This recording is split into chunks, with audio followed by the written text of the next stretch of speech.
اعوذ باللہ من الشیطان اللعین الرجیم بسم اللہ الرحمن الرحیم الحمد للہ وکفا وسلام علی عبادہ الذین اصطفی. درود بھیجیے محمد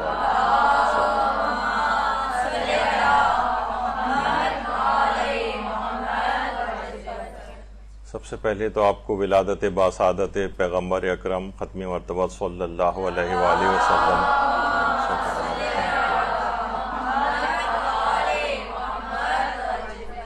اور حضرت امام جعفر صادق علیہ السلام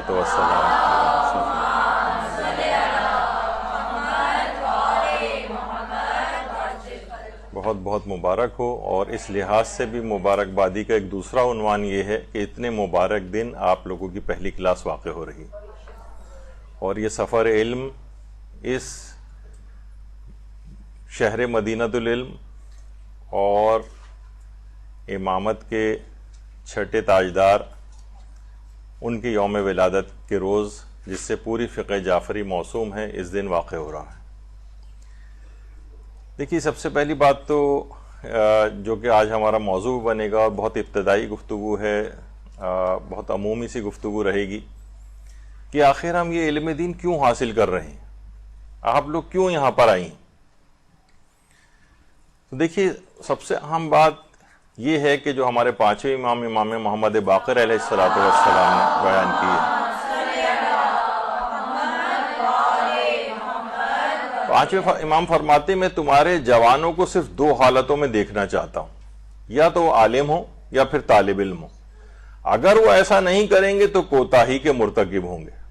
جو بھی کوتاہی کا مرتکب ہوتا ہے وہ خود کو ضائع کر دیتا ہے، اور جب وہ خود کو ضائع کر دیتا ہے تو وہ گناہگار ہوتا ہے، اور گناہگار ہوگا تو جہنم میں ٹھہرے گا. قسم ہے اس ذات کی جس نے محمد مصطفیٰ کو برحق مبعوث فرمایا ہے. تو امام فرما رہے ہیں کہ صرف دو حالتوں میں تمہیں دیکھنا چاہتا ہوں، یا تو عالم بنو یا طالب علم. تیسری کوئی چیز بننے کو، بلکہ بہت سی روایات میں تو ان کو خس و خاشاک، کوڑا و کرکٹ سے تعبیر کیا گیا ہے. تو اس وجہ سے ہمیں علم دین حاصل کرنا ہے کہ امام فرما رہے ہیں کہ ان دو حالتوں، پہلی حالت کو حاصل کیے بغیر یعنی طالب علم بنے بغیر عالم بنا ہی نہیں جا سکتا ہے. تو اس کے علاوہ کوئی تیسری حالت نہیں. اور چوتھے امام زین العابدین علیہ الصلوۃ والسلام اللہ فرماتے ہیں جب بھی کوئی طالب علم آپ کے پاس آتا تھا آپ اس سے فرماتے تھے رسول اللہ کی وصیت کو خوش آمدید. اس کے بعد فرماتے تھے جب بھی کوئی طالب علم اپنے گھر سے نکلتا ہے تو جس خشک و تر پر قدم رکھتا ہے وہ زمین اپنے 7 طبقوں سمیت اس کے لیے تسبیح کرتی. آج آپ جو گھروں سے آپ نکلی ہوں گی زمین کے 7 طبقات آپ کے لیے تسبیح کر رہے ہوں گے. ثواب آپ کے نامہ اعمال میں لکھا جائے گا. اور پیغمبر اکرم صلی اللہ علیہ وآلہ وسلم بھی فرماتے ہیں کہ بے شک طالب علم کی کوششوں سے خوش ہو کر فرشتے ان کے لیے اپنے پروں کو بچھاتے ہیں. یعنی ان کے پروں پر پاؤں رکھتے ہوئے آپ مدرسے کی جانب یا علم حاصل کرنے جہاں بھی انسان جاتا ہے تو فرشتے اس کے قدموں تلے پروں کو بچھاتے ہیں. علم دین کیوں حاصل کریں؟ اس وجہ سے کہ ہمیں یہ فضیلتیں چاہیے. اور یہ بھی پیغمبر اکرم فرماتے ہیں کہ اگر کوئی ان لوگوں کو دیکھنا چاہتا ہو جنہیں اللہ نے آگ سے رہائی دی ہے یعنی جہنم سے، تو وہ طالب علموں کو دیکھے. یعنی یہ اتنی اہم چیز ہے کہ علم دین ہم کیوں حاصل کریں؟ اس وجہ سے کہ ہم جہنم کی آگ سے ہمیں امان چاہیے. اور صرف آپ ہی نہیں بلکہ یعنی مرد طالب علموں کی بات نہیں ہو رہی بلکہ خواتین طالب علم ماشاءاللہ سے آپ سب لوگ جو یہاں پر بیٹھی ہوئی ہیں آپ بھی اسی کے اندر شامل ہیں. اور مدرسوں کی خصوصیت ایک یہ بھی ہوتی ہے کہ حضرت امیر علیہ الصلوۃ والسلام یہ بات بیان فرماتے ہیں کہ ہر انسان کی قدر و قیمت اس کے علم اور دانائی کے مطابق ہے. جتنا علم زیادہ ہوگا اتنی قدر و قیمت زیادہ ہوگی. جس قدر علم کم ہوگا یا نہیں ہوگا جاہل ہوگا اتنا ہی بے قیمت ہوگا. تو یہ جو کتاب ہیں، یہ جو علم حاصل کرنے کی جو جگہ ہوتی ہیں، سمجھے اس کے اندر ایک طرف سے داخل ہوتے ہیں جہالت کی حالت میں اور اس کے دوسرے دروازے سے انسان نکل رہا ہوتا ہے جبکہ اس کے پاس علم موجود ہوتا ہے. یعنی اس کی ایک ویلیو بن جاتی ہے، اس کی ایک شخصیت بن جاتی ہے، دنیا کے اعتبار سے بھی باعزت ہو جاتا ہے اور آخرت کے اعتبار سے بھی باعزت ہو جاتا ہے. اور اس قدر عزت ہے کہ پیغمبر اکرم صلی اللہ علیہ وآلہ وسلم یہ بات فرماتے ہیں کہ اس کا احترام کرنے سے خواہ عالم دین ہو یا طالب علم، جو بھی اس کا احترام کرے، ایسا ہے کہ جیسے اس نے 70,000 انبیاء کا احترام کیا. یعنی دینی طالب علم کا احترام 70,000 انبیاء کے احترام کے برابر ہے. یعنی انسان کو چاہیے، دینی طالب علموں کو چاہیے، عام طور پہ معاشرے میں نظر آتا ہے کہ دینی طالبات یا طالبہ ایک احساس کمتری رکھتے ہیں. وہ کوئی میڈیکل کالج میں جا رہا ہے تو کوئی انجینئرنگ یونیورسٹی میں جا رہا ہے، وہ بڑے فخر کے ساتھ اپنے کالر کھڑے کر کے اور جو ہے وہ اس طرح سے جا رہا ہوتا ہے. اور دینی طالب علم وہ بیچارہ قسمہ پرسی کے عالم میں لگ رہا ہوتا ہے، اس کی کوئی ویلیو نہیں ہوتی، گھر میں کوئی اس کو پوچھ نہیں رہا ہوتا، معاشرے کے اندر کوئی خاص اہمیت نہیں ہے. صرف یہی نہیں بلکہ علامہ ذیشان حیدر جوادی عالموں کے متعلق بھی یہ بات کہتے تھے کہ ایک عالم اپنی اچیومنٹ لوگوں کو کیا بتائے.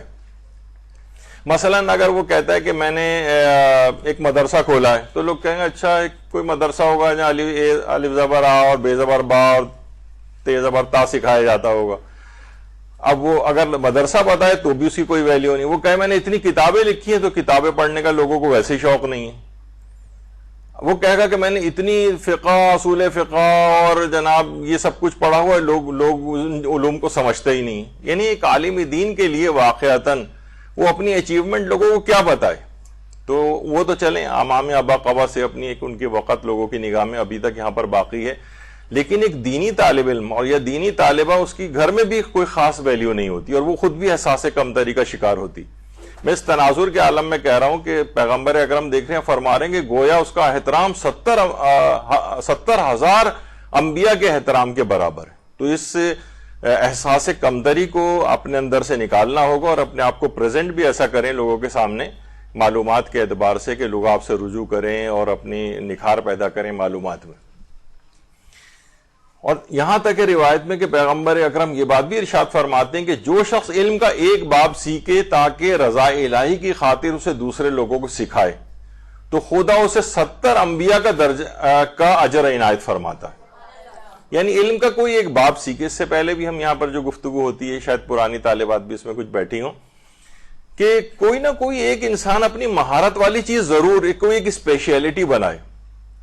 مثلا آپ کہیں کہ جناب میں علماء کی سیرت میں ملتا ہے کہ وہ ایک عالم تھے، ایک گاؤں جاتے تھے، وہاں سب لوگوں کا وضو ٹھیک کراتے تھے، اگلے گاؤں میں چلے جاتے تھے، وہاں سب کا وضو ٹھیک کراتے تھے. اس طرح سے انہوں نے وضو اپنے ذمہ پکڑا ہوا تھا. تو آپ کو ایک اسپیشیلٹی کہ جناب میں عورتوں کے وضو صحیح کرواؤں گی، عورتوں کی نماز صحیح کرواؤں گی، اسی طرح سے بچوں کے میں وضو صحیح کرواؤں گی، ان کو مثلا قرآن پڑھنے کے حوالے سے کوئی اسپیشیلٹی ہو، عورتوں کے مخصوص مسائل سیکھ کر ان کو گائیڈ کرنے کے حوالے سے کوئی اسپیشیلٹی ہو، خانگی امور پہ کے حوالے سے ہو، تربیت اولاد کے حوالے سے ہو. کوئی تو ایک ایسی اسپیشیلٹی ہونی چاہیے آپ کے پاس، تخصص جسے کہا جاتا ہے کہ تھوڑا سا اپنا علم تو آپ کو سبھی حاصل کرنے ہیں لیکن کوئی ایک خاص دلچسپی والی چیز وہ اپنا مد نظر رکھے. تو یہاں پر بھی جو شخص علم کا ایک باب سیکھے رضا الہی کی خاطر، اب یہ نہیں کہ صرف آپ کوئی سے ایک چیپٹر، یعنی مقصد ہے کوئی ایک اسپیشیلٹی ایسی آپ قرار دے دیں اپنی کہ وہ آپ کہیں گے میں یہ لوگوں کو سکھاؤں گی، میں ان کا تیمم کرنا، لوگوں کو تیمم کرنا نہیں آتا، میں سب کو تیمم کرنا سکھاؤں گی. تو 70 انبیاء کا اجر اس پروردگار عالم اس کو عنایت فرمائے گا. اسی طرح سے شہید ڈاکٹر بہشتی یہ ایران میں تھے اور عالم دین ہونے کے ساتھ ساتھ یہ پی ایچ ڈی بھی تھے. کچھ کہتے ہیں کہ فلسفی میں پی ایچ ڈی تھے، کچھ افراد کا یہ کہنا ہے کہ مائکرو بایولوجی میں پی ایچ ڈی تھے. اور صرف یہی نہیں بلکہ فارسی تو خیر اپنی ہی زبان تھی ان کی ایرانی ہونے کی وجہ سے، ورنہ عربک، انگلش اور جرمن زبانوں میں بھی فلوئنٹ تھے، بہت بہترین طریقے سے بول سکتے تھے. یعنی اگر کوئی شخص دنیاوی علم بھی حاصل کر رہا ہو تو اس کے ساتھ ساتھ علم دین میں بھی حاصل کر سکتا ہے اور بڑے بڑے عہدوں کے اوپر بھی رہے. اور اس کے بعد 1980 یا شاید 81 میں یہ شہید کر دیے گئے تھے ایک بم دھماکے میں. تو یہ شہید بہشتی ایک جملہ بڑا اچھا کہتے تھے کہ طالب علم معاشرے کا مؤذن ہے، اذان دینے والا ہے. اگر یہ ہی سویا رہے تو امت کی نماز قضا ہو جائے گی. یعنی یہی طالب علم ہے کل یہ عالم دین بنے گا. اب یہ سو رہا ہے، اپنے وقت کو ایسی ضائع کر رہا ہے. مدرسے میں اب خواتین آ رہی ہیں، بس یہاں آئیں، ادھر ادھر سہیلیوں سے ملی، وین کی سواری آپ نے کی، اس کے بعد آپ جو ہے گھر چلی گئی، ٹائم پاس ہو گیا. سال 1.5 2 سال اکثر کی شادیاں ہو جاتی ہیں, کچھ اپنے گھریلو امور میں مصروف ہو جاتی ہیں, اتنا زیادہ وقت ہر ایک کو مل نہیں پاتا. شاید 5% خواتین ہیں جو کافی سالوں تک اس سلسلے کو چلا پاتی.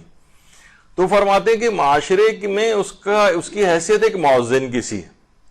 یہی اگر سویا رہے, یہی اپنے وقت کو ضائع کر لے, تو کل کو یہی شخص جو ہے ترقی کر کے مثلا اسی کوئی عالم دین بننا ہے, تو اب اس کے اندر اتنی صلاحیت نہیں ہوگی, تو یہ نقصان پہنچائے گا معاشرے کے اندر.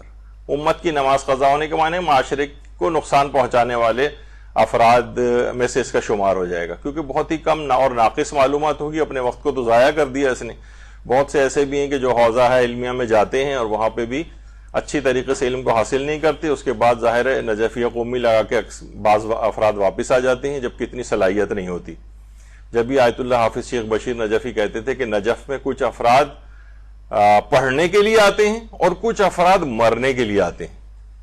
مرنے کے لیے کیا مطلب, بس وہاں آ رہے ہیں, رہ رہے ہیں, آئے درس لیا, شہریے بندے ہوئے ہیں, آیا پڑھے, یہاں تک کہ رہتے رہتے ہیں, معاشرے میں کوئی خدمت بھی انجام نہیں دیتے, اور یہاں تک کہ انتقال ہو جاتا ہے, نجف میں وادی السلام وغیرہ میں تدفین ہو جاتی ہے ان کی.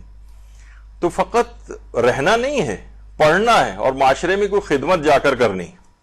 تو طالب علم اگر اپنے وقت کو ضائع کر دے گا تو دیکھیے یہ اس کے ساتھ پھر ہوتا ہے, لوگوں کو بھی نقصان پہنچاتا ہے. اور مولا امیر المومنین علیہ الصلوۃ والسلام ارشاد فرماتے ہیں کہ جب خدا کسی بندے کو دوست رکھنا چاہتا ہے تو اس کے دل میں علم کی تڑپ ڈال دیتا ہے. آپ کیوں آئی ہیں؟ آج تو میچ ویچ بھی ہونا ہے, بہت سے لوگ ابھی سے تیاریاں کر رہے ہیں, اور اکثر خواتین شاید اس وجہ سے آئی بھی نہیں, لیکن جو یہاں آ گئی ہیں یہ علم کی تڑپ ہے جس کی وجہ سے آپ یہاں پر آئیں. تو اس کا مطلب یہ ہے کہ اللہ آپ کو محبوب رکھتا ہے, آپ کو دوست رکھتا ہے, اس وجہ سے آپ کے دل میں علم کی تڑپ ڈال دی ہے اس نے.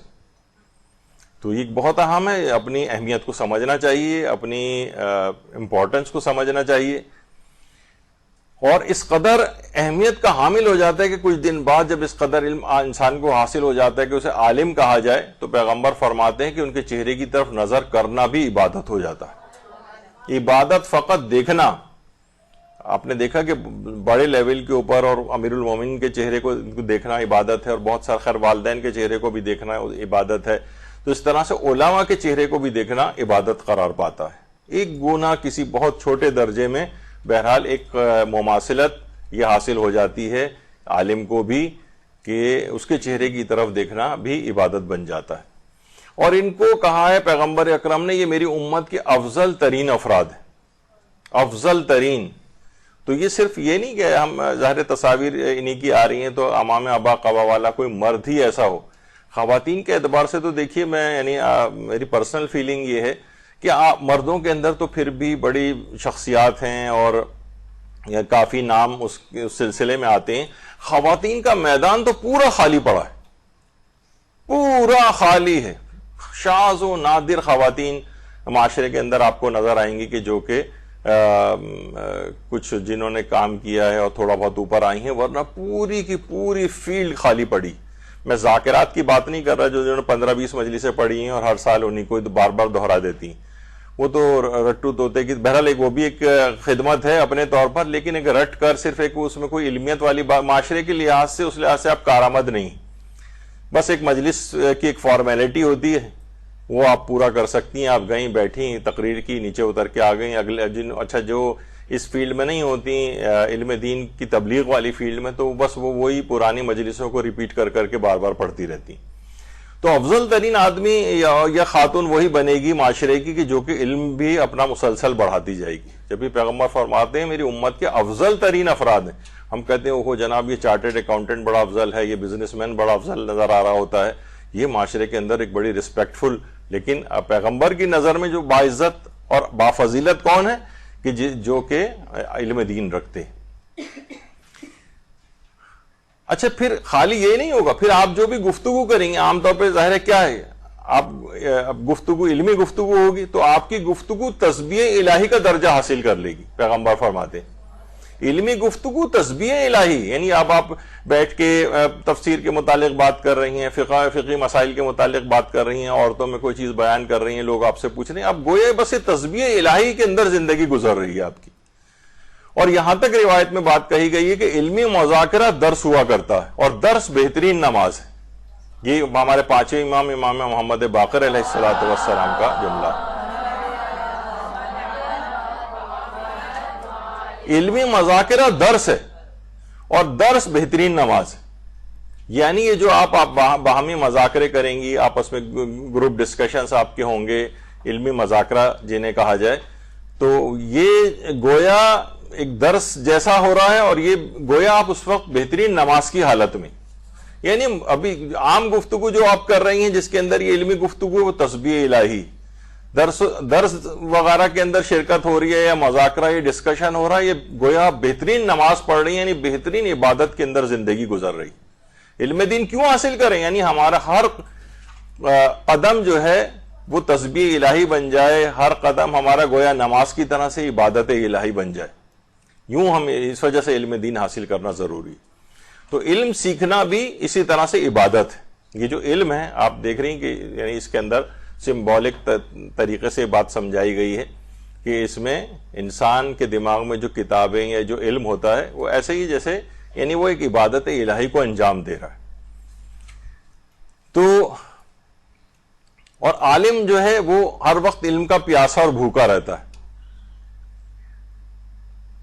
اور یہ آیت اللہ مرشی نجفی، یہ ہر وقت اتنی بڑی لائبریری انہوں نے قائم کی ہے قم کے اندر، بلکہ شاید اسے ایشیا کی سب سے بڑی لائبریری بھی کہا جاتا ہے، یا ان بڑی لائبریریوں میں سے ایک ہے ان کی لائبریری. تو وہ اسی طرح سے اپنی کتابوں کے درمیان ہر وقت رہا کرتے تھے. تو یہ ایک بڑی چیز ہے.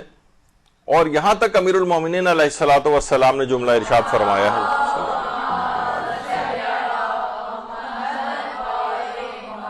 کہ علماء کی زیارت اللہ کو خانہ کعبہ کے گرد 70 مرتبہ طواف سے زیادہ محبوب ہے. 70 مرتبہ طواف، 70 مرتبہ یعنی ایک طواف 7 چکروں کا ہوتا ہے، یعنی شوط جسے کہا جاتا ہے. یعنی ایک طواف نہیں ہے کہ آپ نے حجر اسود سے شروع کیا اور اس پہ ختم کر دیا، یہ ایک طواف نہیں، 7 چکر مل کر ایک طواف بنتا ہے.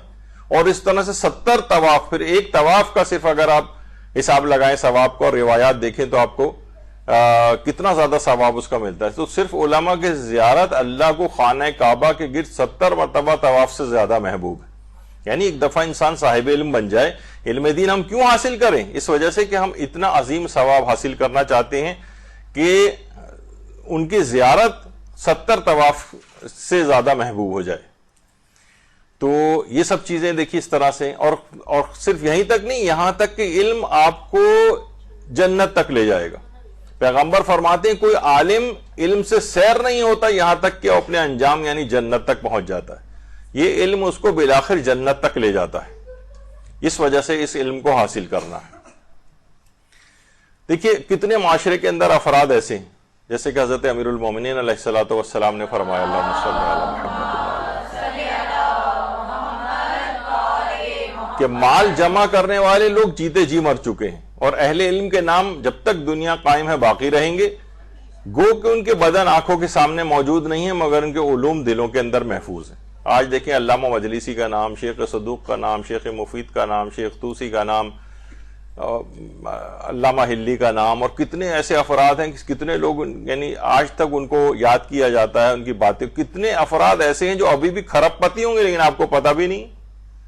ان کے سیف اور جو بینک اکاؤنٹس ہیں ان کے قبرستانوں کے اندر ان کا پیسہ دفن ہے. یعنی جو امیر المومنین فرما رہے ہیں کہ مال جمع کرنے والے لوگ جیتے جی مر چکے ہیں. ان کے شاید ان کے گھر والوں اور خاندان والوں کو بھی ان کی دولت کا اندازہ نہیں ہوتا بعض اوقات. ایسے جیسے کوئی مرا ہوا شخص، کوئی اس کو نہ پہچان ہے معاشرے کے اندر نہ کچھ ہے. لیکن اہل علم افراد سینکڑوں ہزاروں سال بھی گزر جاتے ہیں لیکن ان کی چیزیں باقی رہتی ہیں، ان کے علوم ویسے ہی تازہ رہتے ہیں. کوئی ایک چیز چھوڑ کر چلے جائے، لوگ کتاب اس کی پڑھتے رہیں، اس کے مرنے کے بعد بھی کتنے ہم دیکھتے ہیں علماء انتقال کر چکے ہیں اور ہزاروں ان کے دروس یوٹیوب اور مختلف جو سوشل میڈیا وغیرہ کے اوپر موجود ہیں، لوگ آج تک ان سے استفادہ کر رہے ہیں. وہ آج تک وہ افراد زندہ ہیں. اور مالدار اور جو اور افراد ہیں جو دیگر فنون وغیرہ کے ماہر ہوتے ہیں ان کا کوئی نام لیوا بھی نہیں، لوگ بھول بھال جاتے ہیں. تو دیکھیے سب سے ایک اور اہم بات یہ کہ پیغمبر اکرم فرماتے ہیں جو علم کی طلب کرے گا وہ اس کے گزشتہ گناہوں کے لیے کفارہ بن جائے گا. یعنی اب آپ نے جو یہ علم حاصل کرنا شروع کیا تو پچھلے تمام گناہ بھی آپ کے معاف ہوتے جائیں گے. اور ایک وجہ یہ بھی ہوتی ہے کہ علم حاصل کرنے سے انسان اپنی سابقہ غلطیوں کی تلافی بھی کرتا ہے. اچھا میرا وضو غلط تھا, میری نماز غلط تھی, میرا روزہ غلط تھا, ان کے صحیح کر کے ان کے قضا بجا لا رہے ہیں, صحیح کر کے اپنے حج کو دوبارہ کر رہے ہیں. اس طرح سے کر کے انسان اپنے آپ کو بہتر بناتا ہے. یعنی اس کے گزشتہ گناہوں کا یہ چیز کفارہ بھی بن جاتی ہے. یہ بہت بڑا اس کا فائدہ ہے. اور یہاں تک کہ انسان یعنی بہشت کے راستوں کے نشاندہی کرنے والا یہ علم نور بن جائے گا اور بالآخر یہ جنت تک لے جائے گا. یہی پیغمبر اکرم صلی اللہ علیہ وآلہ وسلم نے فرمایا ہے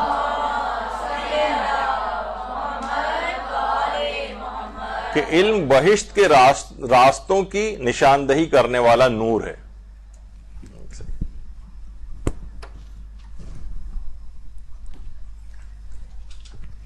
تو اس قدر یہ اہمیت کا حامل ہے اور بالآخر یہ اپنے سیکھنے والے کو جنت کی طرف لے جاتا ہے.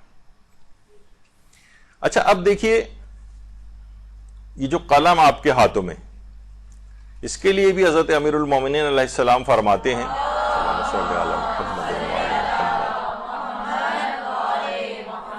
کہ صاحبان علم و فضل کی جو عقلیں ہیں اپنے قلموں کے کناروں سے وابستہ ہوتی.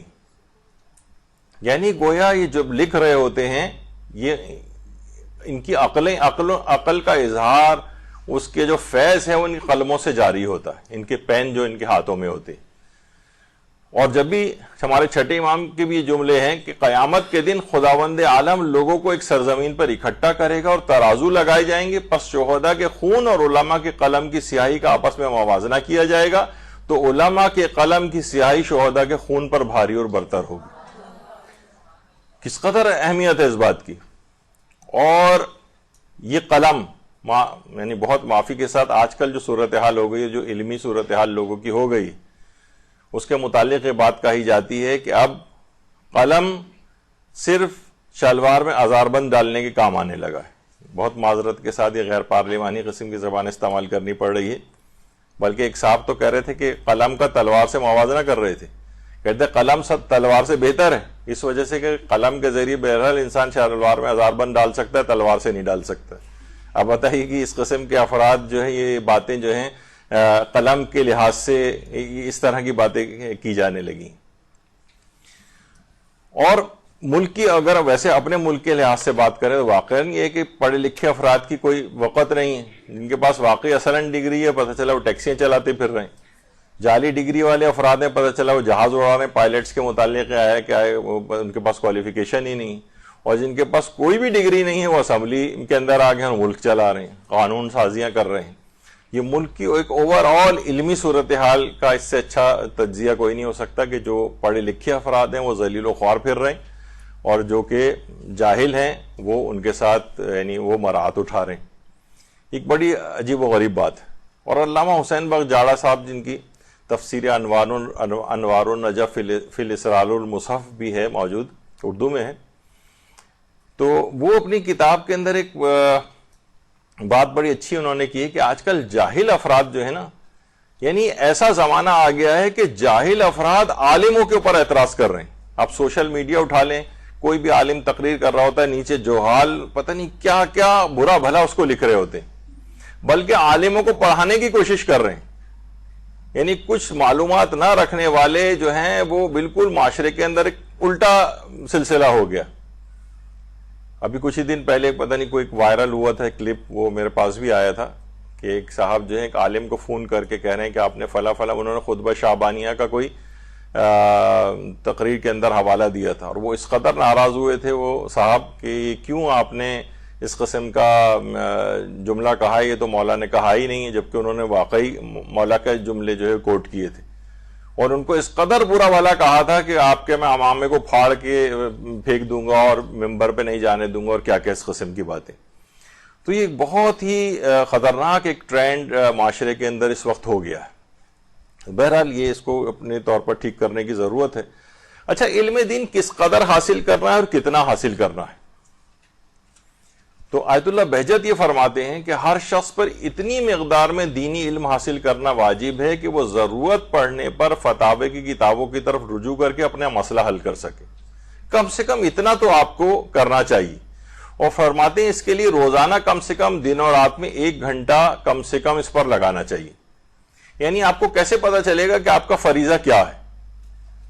یہ جس وقت پیش آئے گا اس وقت آپ کہاں بھاگی پھریں گے. یعنی یہ آپ کو روزانہ کم سے کم 1 گھنٹہ لگا کے علم دین حاصل کرنا. رسالہ عملیہ یعنی توضیح المسائل ہے، جو اس طرح کی کتابیں ہیں ان کو آپ کو پڑھنا چاہیے روزانہ کم سے کم 1 گھنٹہ.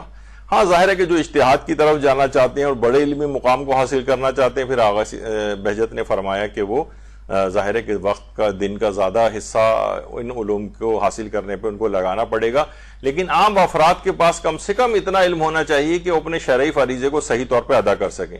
اس کے لیے لازم ہے کہ کم سے کم 1 گھنٹہ ضرور ان کو نکالنا چاہیے. تو یہ عام افراد کی بات ہو رہی ہے، مدرسے میں آنے والی طالبہ کی بات نہیں کہ آپ کو فقط 1 گھنٹہ. 1 گھنٹہ بہت اس لحاظ سے کم ہے. یعنی ایک عام افراد ہیں کہ جو کہ نہ کسی کو مدرسے آنا ہے نہ کچھ ہے، تو کم سے کم 1 گھنٹہ تم اپنے گھر پہ ہی لگاؤ کم سے کم. تو یہ ایک اس میں خصوصیت کے ساتھ بات تھی.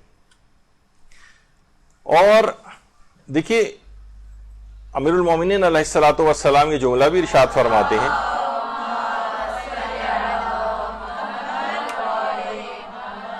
کہ امر دین کے سلسلے میں یہی کافی ہے کہ جن چیزوں سے لا علمی قابل قبول عذر نہیں ہے ان کا علم حاصل کر لیا جائے. دیکھیے قابل قبول عذر جہالت کا کب ہوتا ہے؟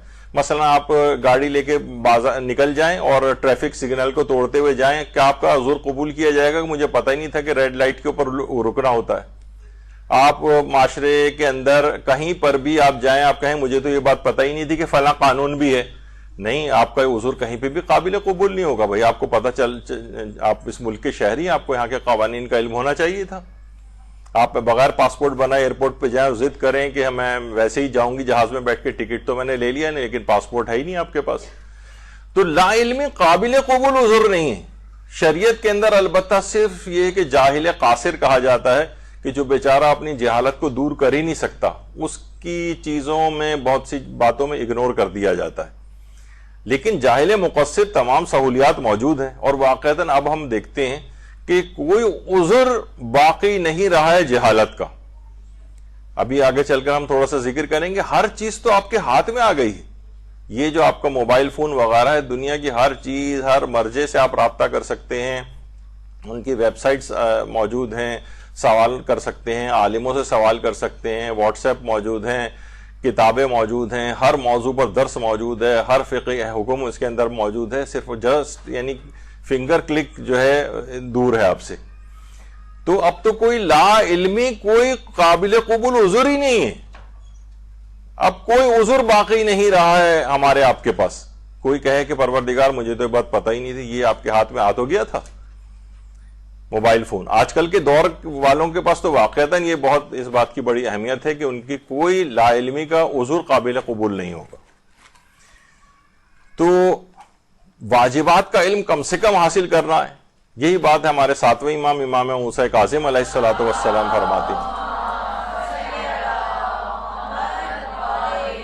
فرماتے ہیں کہ واجب ترین علم وہ ہے کہ جس پر عمل کے بارے میں تم سے سوال ہوگا، یعنی قیامت کے دن پوچھا جائے گا. بہت ساری چیزیں علوم ایسے ہیں آپ حاصل کرتے چلے ہیں. مثلا آپ نے علم تفسیر نہیں حاصل کیا ہوا، آپ سے قیامت میں نہیں پوچھا جائے گا. آپ نے علم معنی و بیان اور علم اصول فقہ اور اس قسم کے تمام اور بھی بہت سارے علوم ہیں، قیامت میں پوچھا جائے گا آپ کے واجبات و حرام کے متعلق. کم سے کم اتنا علم تو آپ کو حاصل کرنا پڑے گا.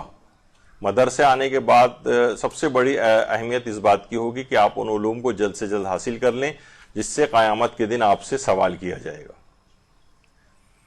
اور دیکھیے فقہی احکام اس کے اندر خصوصیت کے ساتھ ہیں کہ پیغمبر اکرم فرماتے ہیں کہ ہر چیز کے لیے ایک ستون ہوتا ہے، اور دین کا ستون فقہ ہے، یعنی دینی احکام کو سمجھنا. یہ دین کا ستون ہے. یعنی انسان اپنی عقل کو استعمال کرے، اپنی صلاحیتوں کو استعمال کرے کہ وہ احکامات پروردگار کو سمجھ سکے اور صحیح طور پر عمل کر سکے. کتنے افراد ہم نے ایسے دیکھے ہیں معاشرے کے اندر کہ جناب انہوں نے اپنی پچھلی زندگی کی مثلا ایسی گزاری انہوں نے اور نماز قضا کرتے رہے، اور اس کے بعد انہوں نے 20-20 25-25 30-30 سال کی نمازیں بھی اتاری دوبارہ، یعنی کہ وہ جو نہیں پڑھی تھی انہوں نے، اور معلوم یہ چلا کیونکہ مسائل کو نہیں جانے ہوئے تھے تو وہ پڑھی گئی نمازیں بھی باطل ہو گئی.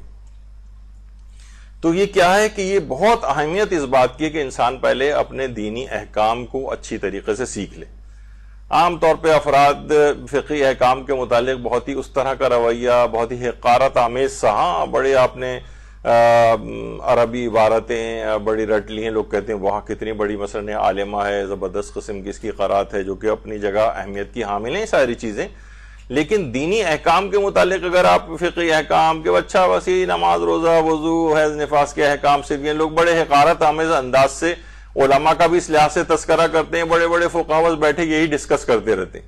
حالانکہ ایسا نہیں کہ وہ فقط یہی ڈسکس کرتے ہیں، دین کا ہر شعبہ اس لحاظ سے احکام کے لحاظ سے جو ہے وہ ڈسکس کیا جاتا ہے.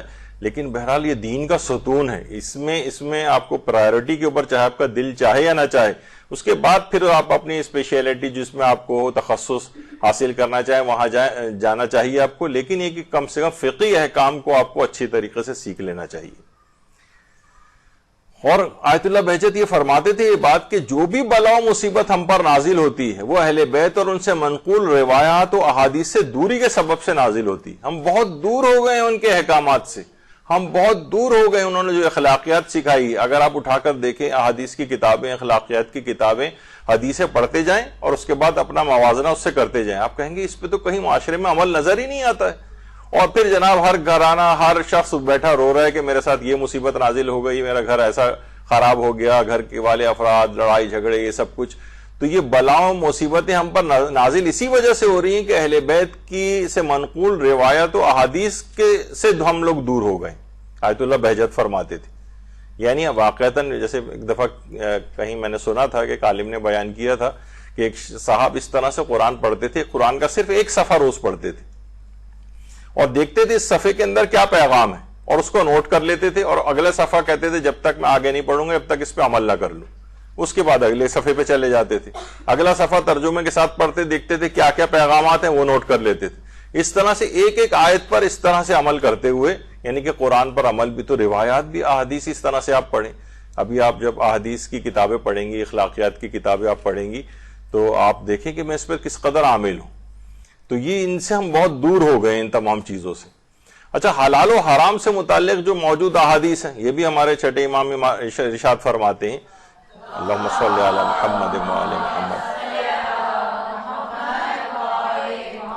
کہ جو شخص بھی حلال و حرام کے بارے میں موجود احادیث میں سے 40 حدیثوں کو یاد کرے گا اور حفظ کرے گا، خداوند عالم بروز قیامت اسے فقیہ اور عالم بنا کر مشہور کرے گا اور اسے کوئی عذاب نہ دے گا.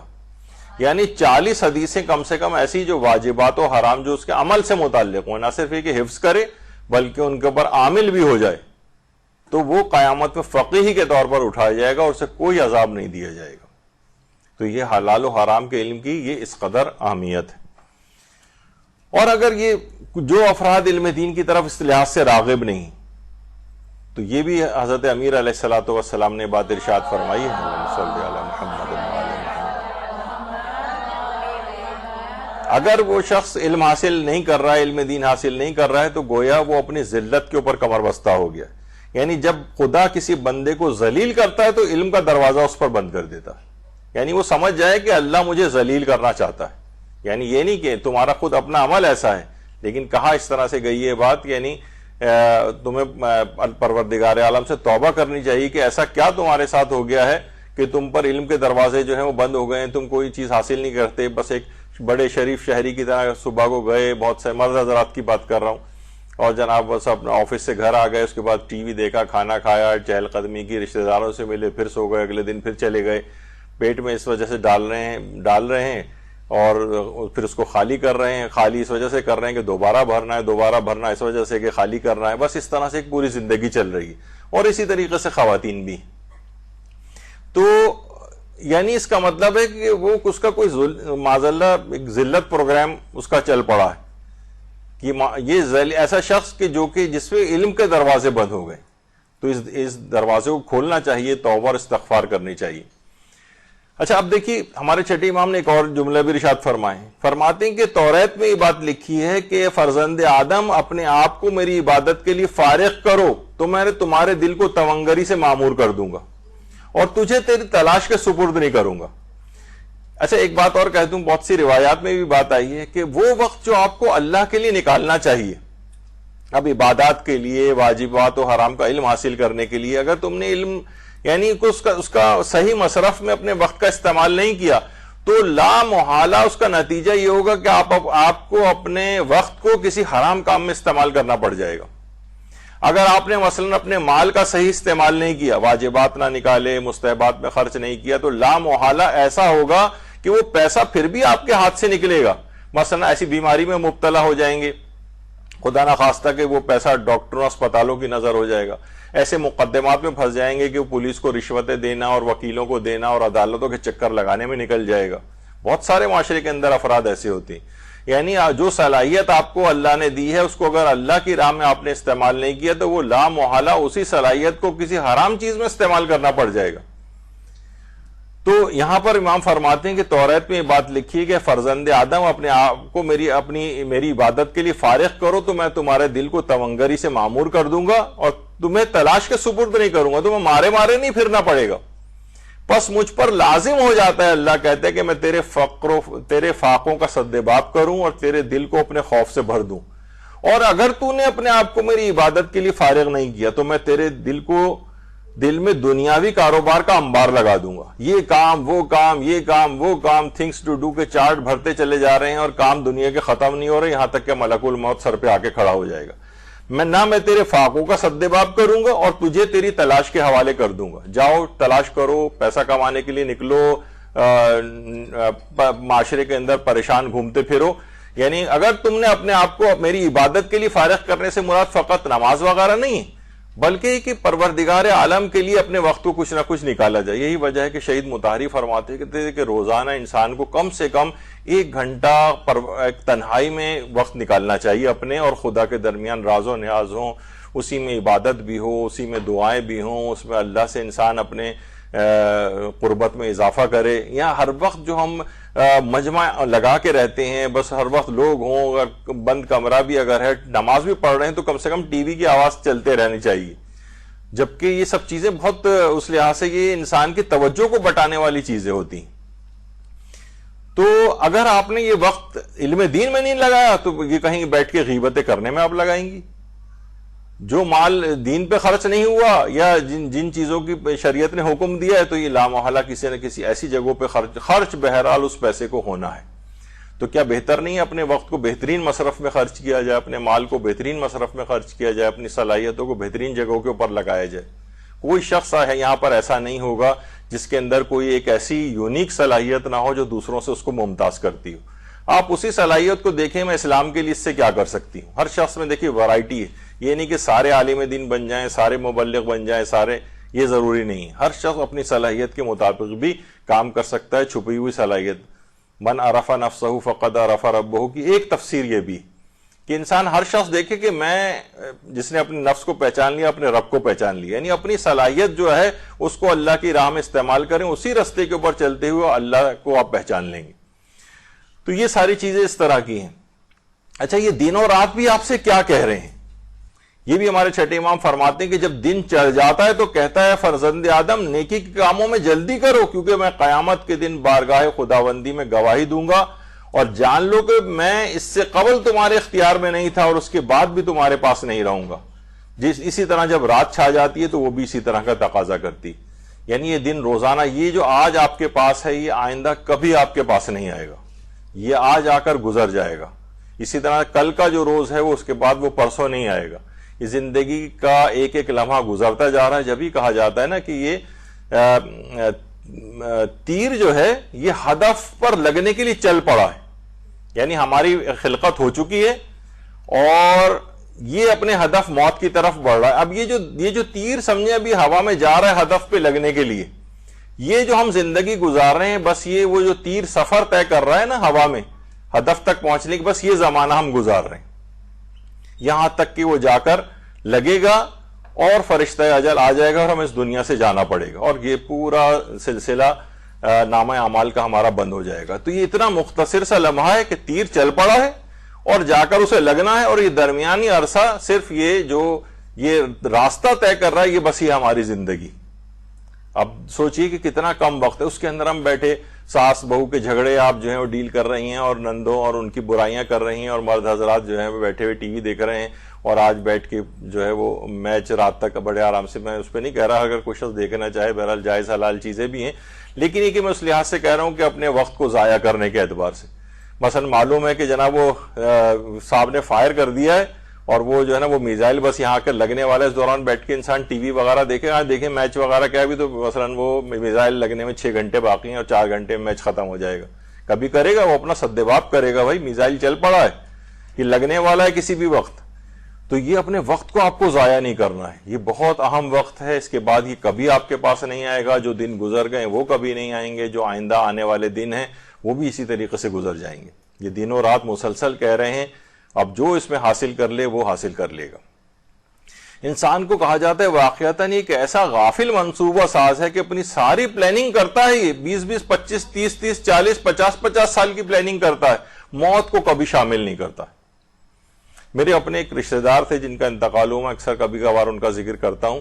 معلوم چل گیا تھا ان کو کہ وہ زیادہ عرصے زندہ نہیں رہیں گے, تو انہوں نے باقاعدہ فل ٹائم اس کی پلاننگ کی. یہاں پہ مدرسے میں تقریباً 50 درس موت کی تفصیلات کے سلسلے میں, اس کی ایک سیریز ہے, آپ میں سے جو نئی خواتین ہیں شاید وہ واقف نہ ہوں, وہ انٹرنیٹ پہ موجود ہے. تو وہ اکثر وہ مجھ سے ہی منگوا کر وہ کیسٹس اس زمانے میں ہوتے تھے, اور وہ انہوں نے پوری موت کی تفصیل پہلے درس سے لے کر 50ویں درس تک کئی دفعہ سنے اس کو, اور اپنی تمام چیزوں کو کریکٹ کیا, وصیت لکھوائی, ایک ایک چیز کی, ایک ایک مستحب چیز کی, اس طرح کی چیزیں کہ اتنی نماز وحشت قبر میری جو پڑھوا دی جائیں, 40 افراد کے لیے بعض اوقات کہا جاتا ہے, اس کے لیے وہ پیسے بھی دے کے گئے اور سب کچھ. یعنی انسان نے پوری پلاننگ کرے موت کی. یعنی وہ 50 سال کے لوگ پلاننگ کرتے ہیں, پتہ نہیں کون کون سی انشورنس پالیسیاں لیتے ہیں, لیکن موت کو اس میں شامل نہیں کرتے. بھائی اس کی بھی کوئی پلاننگ کر لو. یہ بہت غافل منصوبہ ساز اس لحاظ سے انسان کو کہا جاتا ہے. اور دیکھا جائے تو فقط کیا ہے, یعنی اس کی پوری زندگی دیکھا جائے تو بس یہ جس قدر جو جانماز کا جو سائز ہوتا ہے, جس پہ اگر آپ انسان کبھی لیٹ جائے, بس یہی اسی طرح سے یہی سائز تقریباً قبر کا بھی ہے.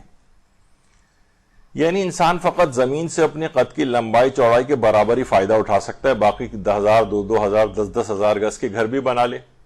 میں یہاں پر ایک ڈیفینس میں ہی ایک بادشاہ کا ایک محل ہے, اور وہ اتنا بڑا محل ہے کہ انسان دیکھ کے اسے حیران و پریشان ہو جائے. لیکن کہا جاتا ہے کہ وہ بادشاہ ایک مرتبہ بھی وہاں پر نہیں آیا کبھی, اور جگہوں پہ اس کے ہوں گے وہاں جاتا ہوگا, لیکن وہ جب سے بنا ایک دفعہ نے وہاں مختلف آج بھی 20-25 ملازم کم سے کم وہاں پر رہتے ہیں. تو انسان کتنے ممالک کے اندر گھر بنا لے, 10,000 گز کے گھر اس کے پاس ہو جائیں, یہ بس یہ اس کے قد کے برابر جتنی جگہ ہے, بس یہ اس کی, یہ انسان کو ہر وقت دماغ میں اپنے رکھنی چاہیے. تو یہ ہے کہ جوانی کے عالم میں جو علم حاصل کر لیتا ہے وہ بالکل پتھر پر لکیر کی طرح سے ہوتا ہے, کیونکہ جیسے جیسے عمر گزرتی جائے گی نا اس کے بعد پھر یہ علم, روایت میں ہے نا کہ تحریر ایسا ہی ہے جیسے پانی کے اوپر تحریر, یعنی آپ پانی پہ کچھ لکھنے کی کوشش کریں گے تب بھی وہ ٹھہر نہیں پائے گا, لیکن پتھر پہ لکیر ہے جوانی میں جو شخص علم حاصل کرتا ہے, بچپنے سے جو شخص علم حاصل کرتا ہے. تو یہ سب چیزیں یہ بڑی اہمیت کی حامل ہیں. ماشاءاللہ سے خواتین تو خود ہی سب ساری ہی اپنے آپ کو جوان سمجھتی ہیں, تو ان کا تو مسئلہ ہی کوئی نہیں, ان کو تو بالکل پتھر پہ لکیر کی طرح سے چیز ہے. میں اکثر سنواتا ہوں کہ پاکستان کی کوئی عورت صدر مملکت آج تک کیوں نہیں بن سکی, صرف اس وجہ سے کہ اس میں پہلی شرط ہے کانسٹیٹیوشن میں کہ کم سے کم اس کی عمر 40 سال کی ہونی چاہیے, اور ظاہر ہے اس تک کوئی عمر تک پہنچی نہیں خاتون, آج تک اس سے کوئی صدر مملکت بھی نہیں بن سکی. خیر, تو جو یہ اصل میں مال و دولت جو یہ فرعونوں کی میراث ہے, اور علم کو کہا جاتا ہے کہ انبیاء کی میراث ہے. تو دو عاشقوں کو کہا جاتا ہے کبھی سیر نہیں ہوتے, ایک تو علم کا عاشق اور دوسرے مال کا. یعنی کتنا بھی علم آپ حاصل کرنے جائیں گی کبھی یہ نہیں ہوگا کہ آپ کہیں بس اب بہت ہو گیا, اب جو ہے بس اب بس کرنا چاہیے. یہ علماء ہر وقت کیوں کتابوں میں نظر آتے ہیں. ایک دفعہ جب علامہ طالب جوہری صاحب قبلہ حیات تھے اور ہمارے سرپرست اعلیٰ مولانا غلام علی وزیری صاحب کے گھر تشریف لائے تھے, تو ایسی عذرائے تفنن ان کی لائبریری میں آ کے کہا تھا, ارے مولانا آپ ابھی تک کتابیں پڑھتے ہیں, تو یہ ایک ایسی مذاق کے طور پہ بات کہی تھی، ورنہ علماء کی تو یہ ساری زندگی ہی اس طرح سے ہی کتابوں کے اندر گزرتی ہے، کیونکہ یہ انبیاء کی میراث کے وارث ہیں. یہ فرعونوں کی میراث ہے پیسے وغیرہ کو جمع کرنا. اچھا دیکھیے، موجودہ زمانے کے اندر علم دین بھی حاصل کرنا ہے، علم دنیا بھی حاصل کرنا ہے، لیکن اگر مقابلہ کیا جائے، سوال پوچھا گیا آیت اللہ ناصر مکارم شیرازی سے کہ مدرسے اور یونیورسٹی میں کس جگہ پر پڑھنا زیادہ واجب ہے؟ کہہ رہے ہیں بہت سے با استعداد صلاحیت والے جوان ہیں جو دینی تعلیم کی طرف رغبت رکھتے ہیں، مدرسہ اور یونیورسٹی، مدرسے میں جائیں یا یونیورسٹی جائیں، کنفیوز ہو جاتے ہیں، کیا کریں، باصلاحیت ہے. تو آقا ناصر مکارم شیرازی نے جواب دیا، موجودہ حالات میں دینی علوم کا حاصل کرنا مقدم ہے. البتہ ایک گروہ کا یونیورسٹی میں پڑھنا بھی ضروری ہے تاکہ اسلامی معاشرے کے تمام شعبہ جات اچھی طرح سے چل سکیں. لیکن معاشرے میں ہم دیکھ رہے ہیں کہ دیگر شعبوں میں تو لوگ بہت زیادہ جا رہے ہیں اور اوور سیچوریشن ہو رہی ہے، اور دین کی طرف، دینی علوم کی طرف لوگ نہیں آ پا رہے ہیں. تو آج کل اس کی اہمیت اس لحاظ سے زیادہ ہو گئی. مثلا ڈاکٹر اس قدر زیادہ ہو گئے، اس قدر زیادہ، اگرچہ وہ ملکی اس لحاظ سے آپ دیکھیں تو شہروں کے حوالے سے میں بات کر رہا ہوں، آپ کو ہر گلی کے اندر کلینکس وغیرہ نظر آ جائیں گے، لیکن پورے اتنے بڑے علاقے کے اندر ایک آدھ عالم، وہ بھی کتنے لوگوں کی ضروریات، کیونکہ ہر وقت لوگوں کا جو مسائل کے لحاظ سے واسطہ پڑتا ہے، تو کتنے افراد ہونے چاہیے اس لحاظ سے معاشرے میں. عالم موجود نہیں، خواتین موجود نہیں. آپ میں کتنی خواتین ایسی، ہمارے پاس اتنی بڑی تعداد میں لوگ، خواتین سوالات بھیجتی ہیں، یا وہ کہتی ہیں کوئی ہمیں ایسی عالمہ کا بتا دیں جو ہمارے خصوصی مسائل میں مہارت رکھتی ہے اور ہم اس سے کھل کر چیزیں پوچھ سکتے ہیں. لیکن ہمیں شاذ و نادری کوئی خاتون، پورے اتنے بڑے شہر کراچی اور پھر اور شہر جو چھوٹے شہر ہیں ان کے آپ بات سوچیے، اور گاؤں دیہات وغیرہ کی سوچیے، تو کوئی عورت بھی کہیں نظر نہیں آتی. تو زیادہ اہمیت کس بات کی ہوئی؟ اس وقت دینی علوم کی اہمیت اس لحاظ سے زیادہ ہو گئی ہے کہ اور چیزیں تو معاشرے کے اندر جو ہیں وہ کثرت کے ساتھ ہیں، اور یہ جو افراد علم دین والے ہیں یہ معاشرے میں بہت کمتر ہیں، یا یہ کہ اتنی کم تعداد میں ہے کہ لوگوں تک ان کی اس طور پر رسائی نہیں ہے. ورنہ ہر علاقے کے اندر کتنی تعداد میں ہونا چاہیے. اب ایک عالم یا کسی جگہ پہ بھی ہے تو اتنے لوگوں کے سوالوں اور بھی زندگی ہے اس کی، وہ کیسے گزارے گا؟ یہ ہمارے، میں جن کی اکثر مثال دیتا ہوں، مولانا غلام علی وزیری صاحب قبلہ، ایک زمانے میں اس قدر لوگ استخارہ ہی دکھوانے کے لیے ان کے پاس آ رہے ہیں کہ کوئی شخص ہیں وہ جناب رات کے 4 بجے بھی استخارہ کر رہے ہیں کہ میں اس وقت ایئرپورٹ روانگی کے لیے مجھے جانا ہے، تو اب مجھے استخارہ دکھوانا ہے. اور وہ مولانا کو نیند سے جگا کے، یہاں تک کہ جو مولانا کے معالج افراد تھے انہوں نے بورڈ لکھوا کے ان کے گھر کے دروازے پر لگوایا کہ اب ملنے کے ٹائمنگز فقط یہ ہیں اور فون کرنے کے ٹائمنگز فقط یہ ہیں. یہ 24 گھنٹے کا ان کا کام نہیں کہ اس وقت رات کے 4 بجے بھی اٹھ کے وہ آپ کا استخارہ دیکھے گا. تو بہرحال یہ کہ معاشرے میں بہت زیادہ ایسے افراد اور خواتین کی ضرورت ہے. ہاں بہت سارے دیکھیے ایسے ہیں، بہت سے علوم جاننا آپ کے لیے نہ صرف یہ کہ واجب و ضروری نہیں ہے، بلکہ بعض اوقات ہو سکتا ہے کہ ان علوم وہ آپ کے لیے نقصان دہ بھی ہوں. تو ظاہر ہے ایسے علوم جو آپ کے لیے بے فائدہ ہیں. اب میں بہت زیادہ اتنی، ویسے تو مثالیں مثلا کچھ ایسے آرٹ کے شعبے ہیں، اب اس میں کون سا مثلا مجسمہ سازی، اس کے اندر آپ جو ہے نا بیٹھے مجسمہ، اس میں حرام بھی کی طرف بھی نقصان بھی ہوگا اس میں کہ جاندار کا مجسمہ بھی بنانا پڑے گا، وہ حرام ہے. یہ اس طرح سے بہت سارے اس طرح کی چیزیں، ایسی ایسی لینگویجز لوگ سیکھ رہے ہیں جہاں کبھی زندگی میں اس کا کوئی واسطہ آپ سے نہیں پڑے گا. مثلا کوئی شخص ہے وہ نہ کہیں ملک سے باہر جانا ہے نہ کچھ ہے، وہ فرینچ زبان سیکھے چلا جا رہا ہے مثلا، تو اس کی تو کوئی حد اور انتہا ہی نہیں. یعنی بہت سی چیزیں واقعتاً بے فائدہ علوم ہے اس کے لیے. تو نہ صرف یہ کہ آپ کو ایسے علوم کی طرف نہیں جانا ہے، بلکہ ایسے علوم کی طرف بھی نہیں جانا ہے کہ جو گناہ والے طرف آپ کو لے جائیں، اور ایسے علوم کی طرف بھی نہیں جانا ہے جو بے فائدہ ہوں آپ کے لیے. ہر علم کا ویسے کوئی نہ کوئی فائدہ ہوتا ہے، کوئی خاص مقصد ہو تو ایک الگ چیز ہے، لیکن یہ کہ ویسے ہی بس کچھ نہیں، تو بہت سے لوگ ٹائم پاس کرنے کے لیے اپنے وقت کو اس طرح سے ضائع کرتے ہیں. اور گمراہ کرنے والے علم جو ہیں، جو آخرت کو برباد کرنے والے ہیں، تو وہ تو اس کی طرف تو انسان کو واقعی بالکل نہیں جانا چاہیے. تو بہرحال دیکھیے یہ جو علمی محفلیں ہیں، اس وجہ سے ہی علم دین حاصل کرنا ہے کہ ایک کلمہ بھی اس میں حکمت کا جو انسان سن لیتا ہے، سیکھ لیتا ہے، وہ 1 سال کی عبادت سے بہتر ہوتا ہے. ایک کلمہ، ایک لائن آپ نے فقط سیکھی ہے اور 1 سال مسلسل کوئی عبادت کرے اس کے برابر. تو اس سے آپ اندازہ لگائیں. اسی طریقے سے جیسے ابھی ہم نے اس سے پہلے ذکر کیا کہ پوچھنا ضروری ہے، ورنہ لا علمی کا کوئی بھی عذر قابل قبول نہیں۔ ایک پچھلے سالوں میں ہماری ایک درسوں کی ایک سیریز چلی تھی، تو اس میں یہی تھا کہ اگر علم حاصل نہیں کریں گے تو کیا کیا نقصانات آپ کو معاشرے کے اندر نظر آئیں گے۔ تو اس میں ان چیزوں کی طرف کہ آپ کی عبادات کیسے باطل ہوں گی اس کی مثالیں دی گئی تھیں، آپ کا مال کیسے حرام ہو جائے گا اس کی مثالیں آئی تھیں، اور کس طرح سے انسان کی آخرت بھی برباد ہو جائے گی فقط علم نہ حاصل کرنے سے۔ تو ایک مسئلہ کبھی انسان سیکھنے سے رہ جاتا ہے، بعض اوقات حیرانگی بھی ہوتی ہے، اس قسم کے بھی سوالات آتے ہیں۔ مثلا ایک خاتون کا سوال آیا کہ انہوں نے اپنی پوری زندگی میں تشہد میں درود پڑھا ہی نہیں، ان کو پتہ ہی نہیں تھا، بس اشہد ان لا الہ الا اللہ وحدہ لا شریک لہ واشہد ان محمدا عبدہ ورسولہ، بس ختم۔ صلی علی محمد۔ اب اس میں جاہل قاصر و مقصر کی ایک بحث آتی ہے، تو بہرحال کہ ان کو کسی نے غلط ہی سکھایا ہو تو، لیکن بہت مشکل ہے کہ کوئی فقط کوئی سکھا رہا ہو نماز اس میں تشہدی کو غائب کر دے۔ تو اگر ان کی اپنی غلطی سے انہوں نے نہیں سیکھا ہے تو ان تمام زندگی کی نمازوں کو دوبارہ پڑھنا پڑے گا۔ تو لا علمی کی بہت سے عذر، جیسے میں نے اس سے پہلے کہا، کہ وہ قابل قبول نہیں ہوتے، اور عالم جو ہے قدر، یعنی سب سے زیادہ قدر و قیمت اسی کی ہوتی ہے، اسی کا پلڑا بھاری ہوتا ہے، اور جو ہلکا پلڑا ہوتا ہے وہ اٹھ جاتا ہے۔ یعنی جو چاہے کتنا ہی پیسہ اس کے پاس ہو، مال و دولت اس کے پاس ہو، معاشرے کے اندر جاہو حشم اس کے پاس ہو، بہرحال وہ ہلکا پلڑا ہے، اور علم ہمیشہ اسی کی اہمیت زیادہ رہتی ہے۔ تو طالب علم جو ہوتا ہے وہ اسی طرح سے اللہ کی مہربانیوں میں ڈھکا ہوا ہوتا ہے، پیغمبر فرماتے ہیں اللہ کی مہربانیوں میں ڈھکا ہوا ہے۔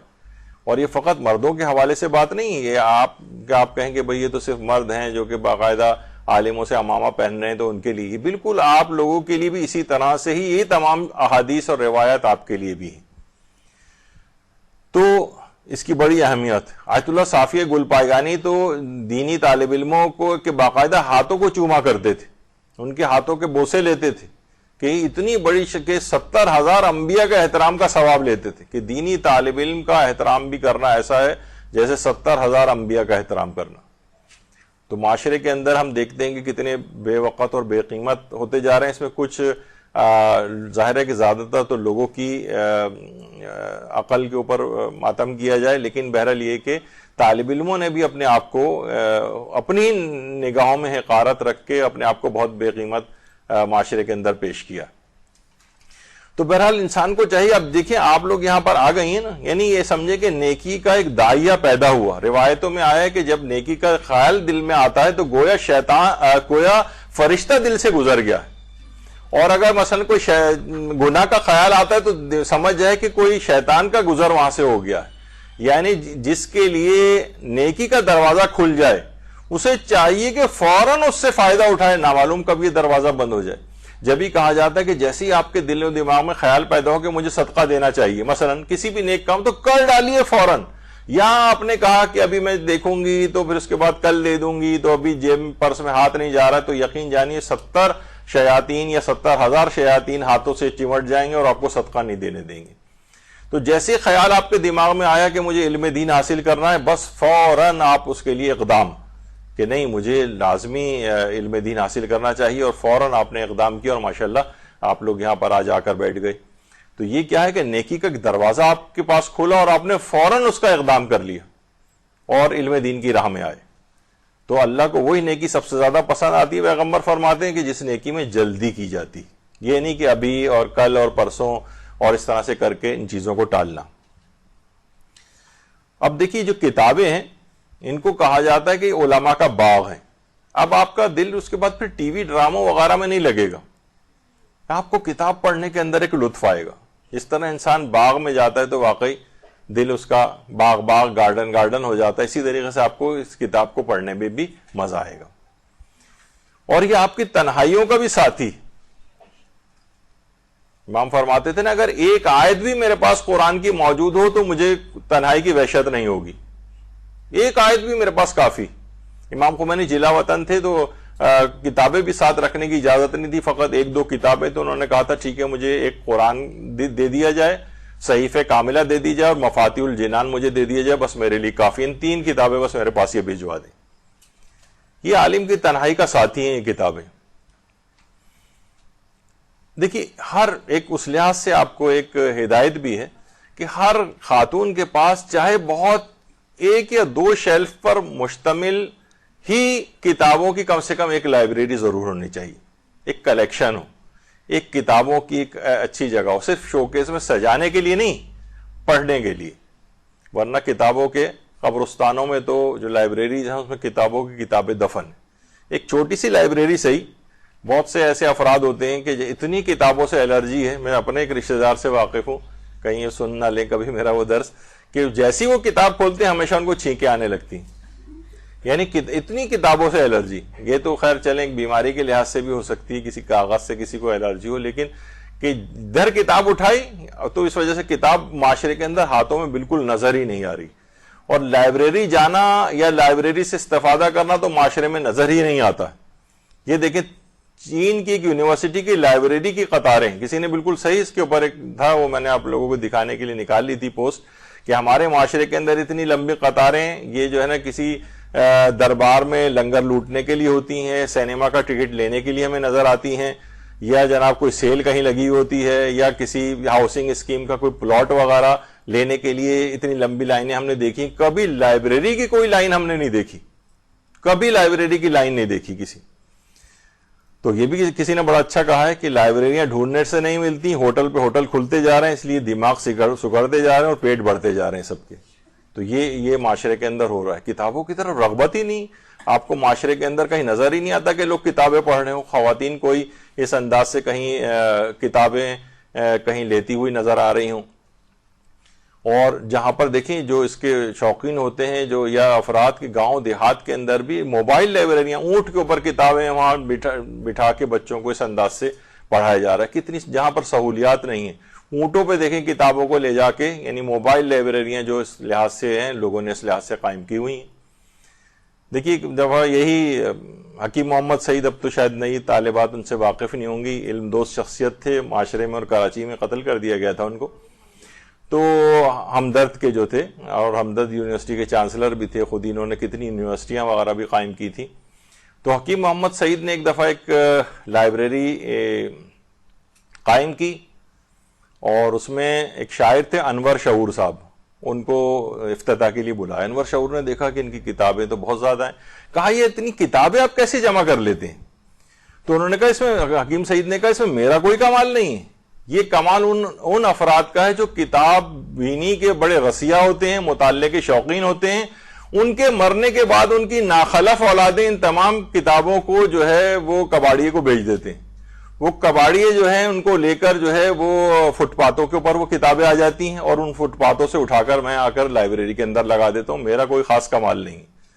ہم کتنے افراد کو دیکھتے ہیں معاشرے کے اندر کہ ادھر اس کا انتقال ہوا کسی شخص کا, اور سوئم کے بعد ہی پرانی بوسیدہ کتابیں جو ان صاحب کی تھیں وہ سب لا کے یہاں مدرسے میں ڈھیر کر دیتے ہیں. ہمیں اکثر کہنا پڑتا ہے کہ بھائی اس طرح کی چیزیں, پھٹی ہوئی کتابیں, بس وہ چاہتے ہیں کسی طریقے سے کباڑ یہاں سے, یعنی معاذ اللہ یہ جو دینی کتابوں کی بات کر رہا ہوں, عام کتابیں نہیں, دینی کتابوں کو کباڑ کی طرح سے نکال کے پھینکا جاتا ہے. تو یہ بڑا کلامیہ ہے معاشرے کے اندر. اب تو یہ جب سے یہ نحوست آئی ہے ہمارے اس لحاظ سے, تو یہ موبائل فونوں کے ہاتھ میں, اب تو لوگ پہلے تو پھر بھی کوئی کتاب پڑھ لیتے, تب تو کتاب ہاتھوں میں نظر ہی نہیں آتی. اور اس طرح سے کتابیں جو ہیں بالکل بے قیمت سی ہو کر رہ گئی ہیں, اور بس یہ ادھر ادھر کباڑی کی دکانوں پر یا. تو ان کتابوں کا اس لحاظ سے بڑا احترام کرنے کی ضرورت ہے, لائبریریوں کو دوبارہ بسانے کی ضرورت ہے. مغربی ممالک میں بعض اوقات ہم دیکھتے ہیں کہ بہت سے چھوٹے چھوٹے بچے بھی بعض اوقات کتابیں پڑھتے ہوئے نظر آتے ہیں. ایک صاحب نے دیکھا, ایک دفعہ میٹرو میں کہیں سفر کر رہے تھے, تو دیکھا کہ ایک بچہ جو ہے وہ بیٹھا کتابیں پڑھ رہا ہے, اور ماں بھی اس کی کتاب پڑھ رہی ہے. تو بڑے حیران ہوں, ایک دفعہ پوچھ لیا کہ بھائی اس عمر میں تو بچوں کے ہاتھوں میں موبائل فون ہوتا ہے, یہ آپ نے کی, آپ کا بچہ, آپ نے کیا ایسا کیا ہے کہ یہ اس کے ہاتھ میں کتاب آ گئی؟ تو انہوں نے کہا دیکھیں ہم نے کچھ بھی نہیں کیا ہے, بچے بڑی بڑی تقریریں نہیں سنتے آپ سے, یہ صرف ہماری نقالی کرتے ہیں اپنے والدین کی. اگر یہ ماں اور باپ کے ہاتھ میں کوئی کتاب دیکھیں گے تو خود بھی اس کی نقل کرتے ہوئے پڑھنے کی کوشش کریں گے. اب جو ہے وہ باپ جو کبھی کتاب ہاتھ میں نہیں اٹھاتا, وہ ڈنڈا لے کے بچے سے کہہ رہا ہوتا ہے پڑھو, یا ماں بھی اس طرح سے کہہ رہی ہوتی تو بچہ کب پڑھے گا؟ وہ باپ کو کبھی کتاب اٹھاتے ہی نہیں دیکھتا ہے. جو والدین جو ہر وقت ان کے ہاتھوں میں کتابیں نظر آتی ہیں، ہمیں معاشرے کے اندر ہمیں نظر آیا کہ ان کی اولادیں بھی لا محالہ ان کے ہاتھ میں کتابیں ضرور ہوتی ہیں. جب ایک بات کہی جاتی ہے، اس کا کوئی منفی مطلب نہ لے، کہا جاتا ہے کہ خواہ مطالعہ غیر معیاری ہو لیکن مطالعے کا انسان کو عادی ہونا چاہیے. ہو سکتا ہے غیر معیاری مطالعہ مثلا ڈائجسٹ پڑھی جا رہی ہیں، اب کہانیوں کی کتابیں پڑھی جا رہی ہیں، تو خواہ بھی بظاہر غیر معیاری لیکن یہ مطالعے کی عادت رہی تو یہ تبدیل ہو کے اچھی کتابوں کی طرف چلا جائے گا. میں نے اس لحاظ سے میں ایک ذاتی ایکسپیرینس بتاؤں کہ میں جب بچپنے کے زمانہ تھا، ہمارے محلے میں بھی جو کہانیوں کی کتابوں کی لائبریری وغیرہ ہوتی تھی، وہاں سے کتاب ایشو کروا کے لاتے تھے، تو اکثر میں وہ ناولز اور وہ جو تھے تقریباً 10 ناول ایک ساتھ لے کے آتا تھا. فاسٹ ریڈنگ کی بھی عادت ہو گئی تھی، اور 1 یا 2 دن کے اندر پڑھ کے وہ 10 کتابیں جو ہیں وہ ناول جو ہوتے تھے اس زمانے، بچپن کی بات بتا رہا ہوں بالکل، تو وہ پڑھ کے واپس کر دیتا. اس سے کیا ہوا کہ آپ کی نئے یعنی چیزوں کی صلاحیت بھی بڑھتی ہے. ورنہ آپ تو عام طور پہ کسی کو کتاب دیتے ہیں تو کہتے ہیں اتنی مشکل چیز ہے تو ہمیں سمجھ میں ہی نہیں آ رہی کیا لکھا ہوا ہے. دینی کتابیں ہر لائن کے اندر اٹک رہیں گے اس کے معنی کیا ہیں. اس وجہ سے کتب بینی کی عادت ہی نہیں. اب ہاتھ میں بہار الانوار پکڑا دی تو اس کو سمجھ میں نہیں آ رہا کسی میں پڑھوں کیسے، سمجھ میں ہی نہیں آ رہا کہ یہ الفاظ کیا لکھے ہوئے ہیں. تو یہ کتابوں کا مطالعے کا عادی ہو اگر بچہ شروع سے، تو یہ پھر آگے چل کر یہ عادت بنے گی اور بالآخر وہ بہتر اور اچھے مطالعے کی طرف بھی جائے گا. اب دیکھیں یہاں پر بھی یہ مدرسے کی لائبریری ہے، آپ کی چھوٹی سی لائبریری ہے اگر چاہیے. اب یہاں پر یہ سب سے زیادہ ویران ایریا یہی ہے. یہاں ماشاءاللہ آپ کی اتنی بڑی کلاس ہے لیکن یہاں پر اس کے بعد رجحان ہی نہیں ہے. یہاں پر جب تک کیسٹس موجود تھے، ایسے بڑے علماء کے ایسے عنوانات پر یہاں پر کیسٹس موجود ہیں، سی ڈیز موجود ہیں. اور اب تو جب سے کتابیں اور یہ بھی یہاں پر موجود ہیں، لیکن یہ کہ جب سے یہ والا زمانہ آ گیا ہے اب لوگ ظاہر سی ڈی وی ڈی بھی نہیں دیکھتے ہیں، کیسٹس پلیئر تو رہے ہی نہیں گھروں میں. تو اب لیکن اب کم سے کم یوٹیوب موجود ہے، ویمیو موجود ہے، انسٹاگرام ہو، ٹویٹر ہو، فیس بک ہو، انگریزی پیجز بھی ہیں مدرسے کے، اردو پیجز بھی ہیں، اور ٹیلی گرام ہے. اور ہر کوئی میڈیم ایسا نہیں جس کے اوپر یہ سب چیزیں موجود نہ ہوں، لیکن اس کے باوجود بھی کوئی حاصل کر کے ہمیں نظر نہیں آتا. بلکہ اب تو خالی یہ نہیں، کوئی عذر باقی نہیں چھوڑا ہے. واقعتاً دیکھا جائے کہ اب ٹھیک ہے کوئی شخص مدرسہ نہیں آ سکتا نا، اپنی بہت ساری چیزیں گنوائے گا. ہم نے ڈسٹینس لرننگ پروگرام بھی شروع کر دی. آپ انرول ہو جائیں، آپ کے خود بخود موبائل فون کے اندر تمام درس وغیرہ ہفتے وار پابندی کے ساتھ آئیں گے. آپ ان کا سنیں، اچھی طریقے سے ان کو پڑھیں، اس کے بعد نیکسٹ ویک کے پھر درس آ جائیں گے. اور ایک خاص ترتیب کے ساتھ علم دین انسان گھر پہ بیٹھے حاصل کرنا چاہے تو حاصل کر لے. کتنے افراد ہیں جو دیگر ملکوں میں یہاں سے ہزاروں لاکھوں میل دور بیٹھے ہوئے ہیں اور پابندی کے ساتھ اپنے مطالعہ چیزیں جو ہیں وہ بڑھاتے جا رہے ہیں. تو کوئی عذر باقی نہیں ہے. آپ نہیں آ سکتے تو کوئی بات نہیں، مدرسہ آپ کے گھر میں پہنچ جائے گا، آپ کے ہاتھ میں مدرسہ آ جائے گا، آپ جائیں اس کے اندر جا کر پڑھائی کریں اپنی. تو بہرحال یہ اس طرح سے چیزیں. تو دیکھیے آپ کو تو کتنی آسانی اور سہولت ہے، لیکن یہاں تک روایتوں میں ہے کہ اتنا دور بھی سفر کرنا پڑے، چاہے خواہ چین کیوں نہ جانا پڑے. ایک مثال کے طور پر بات کہی، یعنی اتنے لمبے چوڑے سفر بھی کرنا پڑے. لوگ ایک حدیث کو لینے کے لیے ملکوں سفر کرتے تھے. آج جو ہے ہر چیز موجود ہے، ہر حدیث کی کتاب آپ کے ہاتھ میں موجود ہے، ہر فقہ کے مسئلہ آپ کے ہاتھ میں موجود ہے. علم کی اہمیت. اچھا دیکھیے اب یہ اس میں آپ مت سوچئے کہ جناب گھر کے اتنے کام ہوتے ہیں کیسے نکلیں. یہ بھی علماء، یہ آیت اللہ نوری حمدانی، یہ سبزی لینے بھی نکلتے ہیں، گھر میں بھی لے کر آتے ہیں، گھریلو کام کاج بھی بعض اوقات ہمارے جو ہے علماء اس لحاظ سے کرتے نظر آ رہے ہوتے ہیں. اس بزرگی کے عالم میں بھی یعنی علم دین کی حاصل کرنا اور تبلیغات کے ساتھ ساتھ یہ والے سارے کام بھی ان کے ساتھ بھی ایسے ہی سب چل رہے ہوتے ہیں. یہ آیت اللہ حائری ہیں، گھر کے مختلف کھانا پکانا ہے، چیزیں ہیں، یہ اس کے اندر بھی اپنے جو ہے ہاتھ کو بٹاتے ہیں. امام خمینی بھی اس انداز سے گھریلو کاموں کو کیا کرتے تھے. تو یہ تو علماء کے ساتھ بھی ہیں. اور خالی یہی نہیں، ملنا ملانا بھی ہوتا ہے. آیت اللہ ابراہیم ابینی مثلا بیمار ہوئے، آیت اللہ شبیری زنجانی ان کے پاس مرجے ہیں، ان کو عیادتوں کے لیے بھی جانا پڑتا ہے، ڈیلیگیشن سے بھی ملاقاتیں کرنا پڑتی ہیں، بے شمار چیزیں ہیں. آیت اللہ سیستانی اس گلی میں آیت اللہ سیستانی کا گھر ہے. یہ مثلا ایرانی صدر ملنے کے لیے جا رہے ہیں، کبھی وزراء آ رہے ہیں، کبھی غیر ملکی ڈیلیگیٹس آ رہے ہیں. آیت اللہ سیستانی واقعتاً دیکھا جائے ایک شخص اتنا زیادہ بوڑھا اور فقہی احکام بھی لوگوں کو بتا رہا ہے، اس کے سوال و جواب بھی سارے چل رہے ہیں، اور دین کے تمام شعبوں کے افراد، اور اتنی مصروفیت، یعنی ہم تو اپنے ایک ایک گھر کی مصروفیت کا بہانہ کر رہے ہوتے ہیں کہ بڑی مصروفیت ہے، اس وجہ سے ہم ٹائم نہیں نکال پاتے دین کے لیے. اور بھائی یہ ان کے پاس تو مصروفیت اگر آپ دیکھیں تو حیران و پریشان ہو جائیں. پتہ نہیں کتنے سینکڑوں تو زوباروں سے ملنا پڑتا ہے ان لوگوں کو، اور نہ جانے کتنے امور کے اندر اپنے وقت کو صرف کرنا پڑتا ہے. لیکن علماء جو ہے گھر کے کام کاج بھی کرتے نظر آتے ہیں، اور ان کے ساتھ بھی یہ ساری مصروفیات ہوتی ہیں. ایران کی جو مجتہدہ بانو نصرت امین اصفہانی، یعنی ایران خواتین کے حوالے سے مثال کے طور پر بعض اوقات ان کا درسوں کے اندر تذکرہ آتا ہے، اور اتنی قابل خاتون تھیں، مجتہدہ تھیں، کہ اتنے سارے علماء نے ان کو اجازہ اجتہاد دیا تھا، اجازہ روایت جسے کہا جاتا ہے. مثلا آیت اللہ عبدالحسین امینی جو رائٹ سے ہیں بالکل، اس کے بعد آیت اللہ سید محمد علی قاضی طباطبائی، اس کے بعد آیت اللہ عباس کاشانی، آیت اللہ مرشی نجفی، آیت اللہ عبدالکریم حائری، آیت اللہ محمد کاظم شیرازی، یہ سب بڑے بڑے مجتہدین نے انہیں اجازہ اجتہاد دیا تھا. ان خاتون کو سیدہ نصرت بیگم امین اصفہانی، اصفہان کی رہنے والی تھیں. یہ ان کے والد تھے ملک التجار امین جنہیں کہا جاتا ہے، ان کے والد تھے.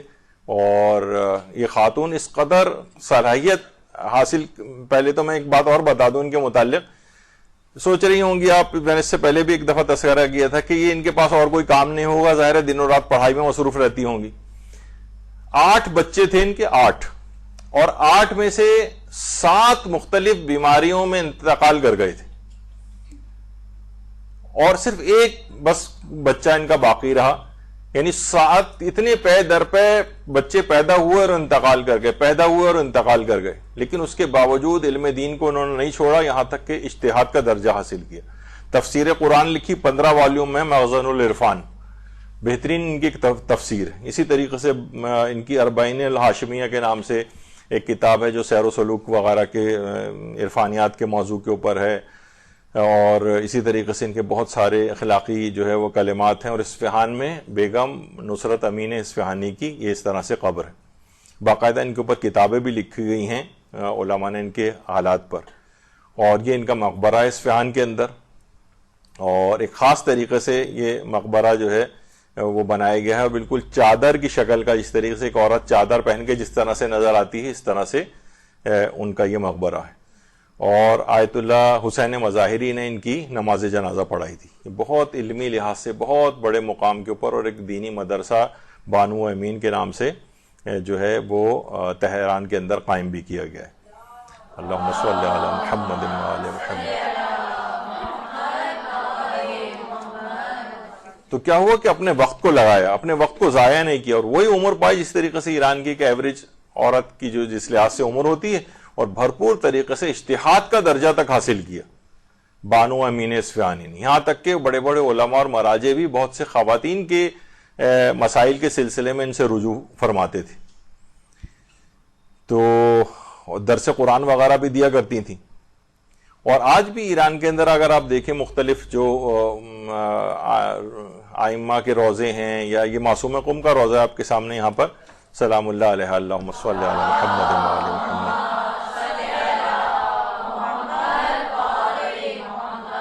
باقاعدہ وہاں ایک ڈیسک قائم کی جاتی ہے کہ خواتین کے جو اعتقادی مسائل ہیں وہ یہاں پر آ کر پوچھیں. فقہی مسائل کی ڈیسک الگ ہوتی ہے، وہاں فقہی احکام پوچھے جاتے ہیں. مردوں کے سیکشن ہیں، وہاں پر ان کی ڈیسکس لگی ہوئی ہیں، میزیں، وہاں عالم بیٹھے ہوتے ہیں مختلف اوقات میں، وہاں پہ آ کے پوچھیں. اسی طرح سے مشہد میں امام رضا علیہ السلام کے روضے کے اوپر بھی اسی طرح سے نظر آتا ہے. اللہم صلی علی محمد و آل محمد. اور اس قدر اہمیت ہے ان احکام کو اس لحاظ سے حاصل کرنے کی کہ جب داعش کے ساتھ جنگ ہو رہی تھی عراق کے اندر، تو محاذ جنگ پر علماء کی اسی طرح سے ڈیسک لگا کرتی تھی کہ مجاہدین کو بھی تو نماز وہاں پر میدان جنگ میں مختلف شرعی احکام سے واقفیت یعنی مسئلہ پیش آ سکتا ہے، تو وہاں وہ کس سے پوچھیں گے جا کے؟ تو وہاں پر بھی علماء اپنی ڈیسک لگاتے تھے محاذ جنگ پہ بھی کہ کسی مجاہد کو کبھی کوئی فقہی حکم پوچھنا ہو تو اس وقت جا کر ان سے پوچھے. اتنی اہمیت ہے ان چیزوں کی. لیکن ہمارے ہاں عام طور پر نہیں دیکھا جاتا، بلکہ ہمارے امام موسیٰ کاظم کی والدہ اور امام اللہم صلی علی محمد اور حضرت معصومہ قم سلام اللہ علیہ کی جو والدہ، ان کی علمی عظمت اتنی بیان کی جاتی ہے کہ اتنی عالمہ و فاضلہ تھیں کہ چھٹے امام نے عورتوں کو حکم دیا تھا کہ ان کی زوجہ حمیدہ سے شرعی احکام سیکھیں۔ تو شیخ عباس قمی بھی فرماتے تھے کہ وہ عالمہ اور فقیہہ تھیں، اور چھٹے امام نے حج کے بعض مسائل کے لیے عورتوں کو اپنی زوجہ سے دریافت کرنے کا حکم دیتے تھے۔ یعنی ائمہ کی یا ازواج اور ان کی بیویاں تک علمی اعتبار سے اتنی کیلیبر کی ہوتی تھی کہ امام معصوم کہہ رہے کہ اس سے دریافت کرو، کتنی اہمیت کی بات ہے۔ تو علمی مقام اس انداز سے حاصل کرنا چاہیے۔ کتنی سہولیات اب دیکھیں یہاں پر مدرسے میں بچوں کے لحاظ سے ہیں، لوگ پھر بھی اس طرف متوجہ نہیں ہوتے کہ بچوں کو اتنی سہولیات ملنے کے باوجود بھی یہاں پر بھیجیں۔ اسی طریقے سے اور جگہوں کے اوپر آپ دیکھیں ان کے پاس پڑھنے کی بھی جگہ نہیں ہے، حتیٰ کہ جو یہ ریفیوجی کیمپس وغیرہ ہوتے ہیں، اور یہ بھی چیز کہی جاتی ہے کہ چاہے دنیا میں کتنی جنگیں کیوں نہ چل رہی ہوں، جنگ کے زمانے میں بھی اسکول بند نہیں ہونے چاہیے۔ یہاں پر ایک نحوست اس لحاظ سے آتی ہے کہ ذرا سی کوئی بیماری پھیلی اور ایک بس اسکول تمام بند کر دی، چاہے ان کے اندر بیماری ہو یا نہ ہو۔ جنگوں تک کے اندر کہا جاتا ہے کہ اسکول بند نہیں ہونے چاہیے۔ بچوں پر اتنے زیادہ اسکول بند ہونے سے نفسیاتی ان کے اوپر عوارض لاحق ہوتے ہیں کہ ان کا اسکول سے رشتہ نہیں چھوڑانا چاہیے۔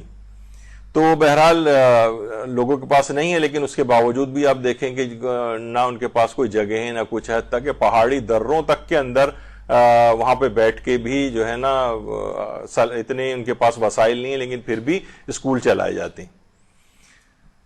اور علم دین حاصل کرنے کے لحاظ سے بھی جس کو شوقین ہو نا، تو پھر وہ جگہیں اور پرشکو عمارتیں وغیرہ نہیں دیکھتا ہے۔ تو بچوں کو دیکھیے ابھی سے ہی عادی بنایا جائے عبادت کا۔ بچہ کوئی بھی ہوتا ہے تو جناب وہ نماز جماعت کا عادی ہو گیا تو اپنے کھلونوں کو پیچھے رکھ کے وہ سب مقتدی بنا دیے اس نے، اور یہ ابھی سے دیکھیے یہ سب چیزیں بنتی ہیں، عادی ہو جائے، بیمار بھی ہو جائے کہ مجھے نماز پڑھنی۔ میں نے ایک دفعہ بتایا بھی تھا کہ جناب یہاں بچے جو بہت سے مدرسے آنے کے عادی ہو گئے ہیں، پتہ چلا پاؤں میں فریکچر ہوا ہے، پلاسٹر بندھا ہوا ہے، والدین گود میں اٹھا کے لا رہے ہیں کہ کسی صورت ماں کو تیار نہیں ہو رہا، کہہ رہے نہیں مجھے لازمی مدرسے جانا ہے، ہاتھ ٹوٹا ہوا ہے لے کر آ رہے ہیں اس کو گود میں اس طرح سے اٹھا کے۔ تو یہ بچے اس انداز سے ان کے اندر ایک عشق ڈیولپ ہو جاتا ہے۔ یہ والا طریقہ کا ظاہر ہے جسے کہا جاتا ہے کہ فادر آف دی ایئر یہ ہے کہ گن پوائنٹ پہ تو کوئی کسی کو نہیں پڑھا سکتا ہے، زبردستی کی جا رہی ہے پڑھو، نہیں اس طرح سے کوئی نہیں پڑھے گا، بٹھا دیں گے زور زبردستی کر کے بیٹھ جائے گا، لیکن کوئی صلاحیت اس طرح سے وہ حاصل نہیں کر سکے گا۔ اور امام فرماتے تھے ہمارے ساتویں امام امام موسیٰ کاظم علیہ الصلوۃ والسلام،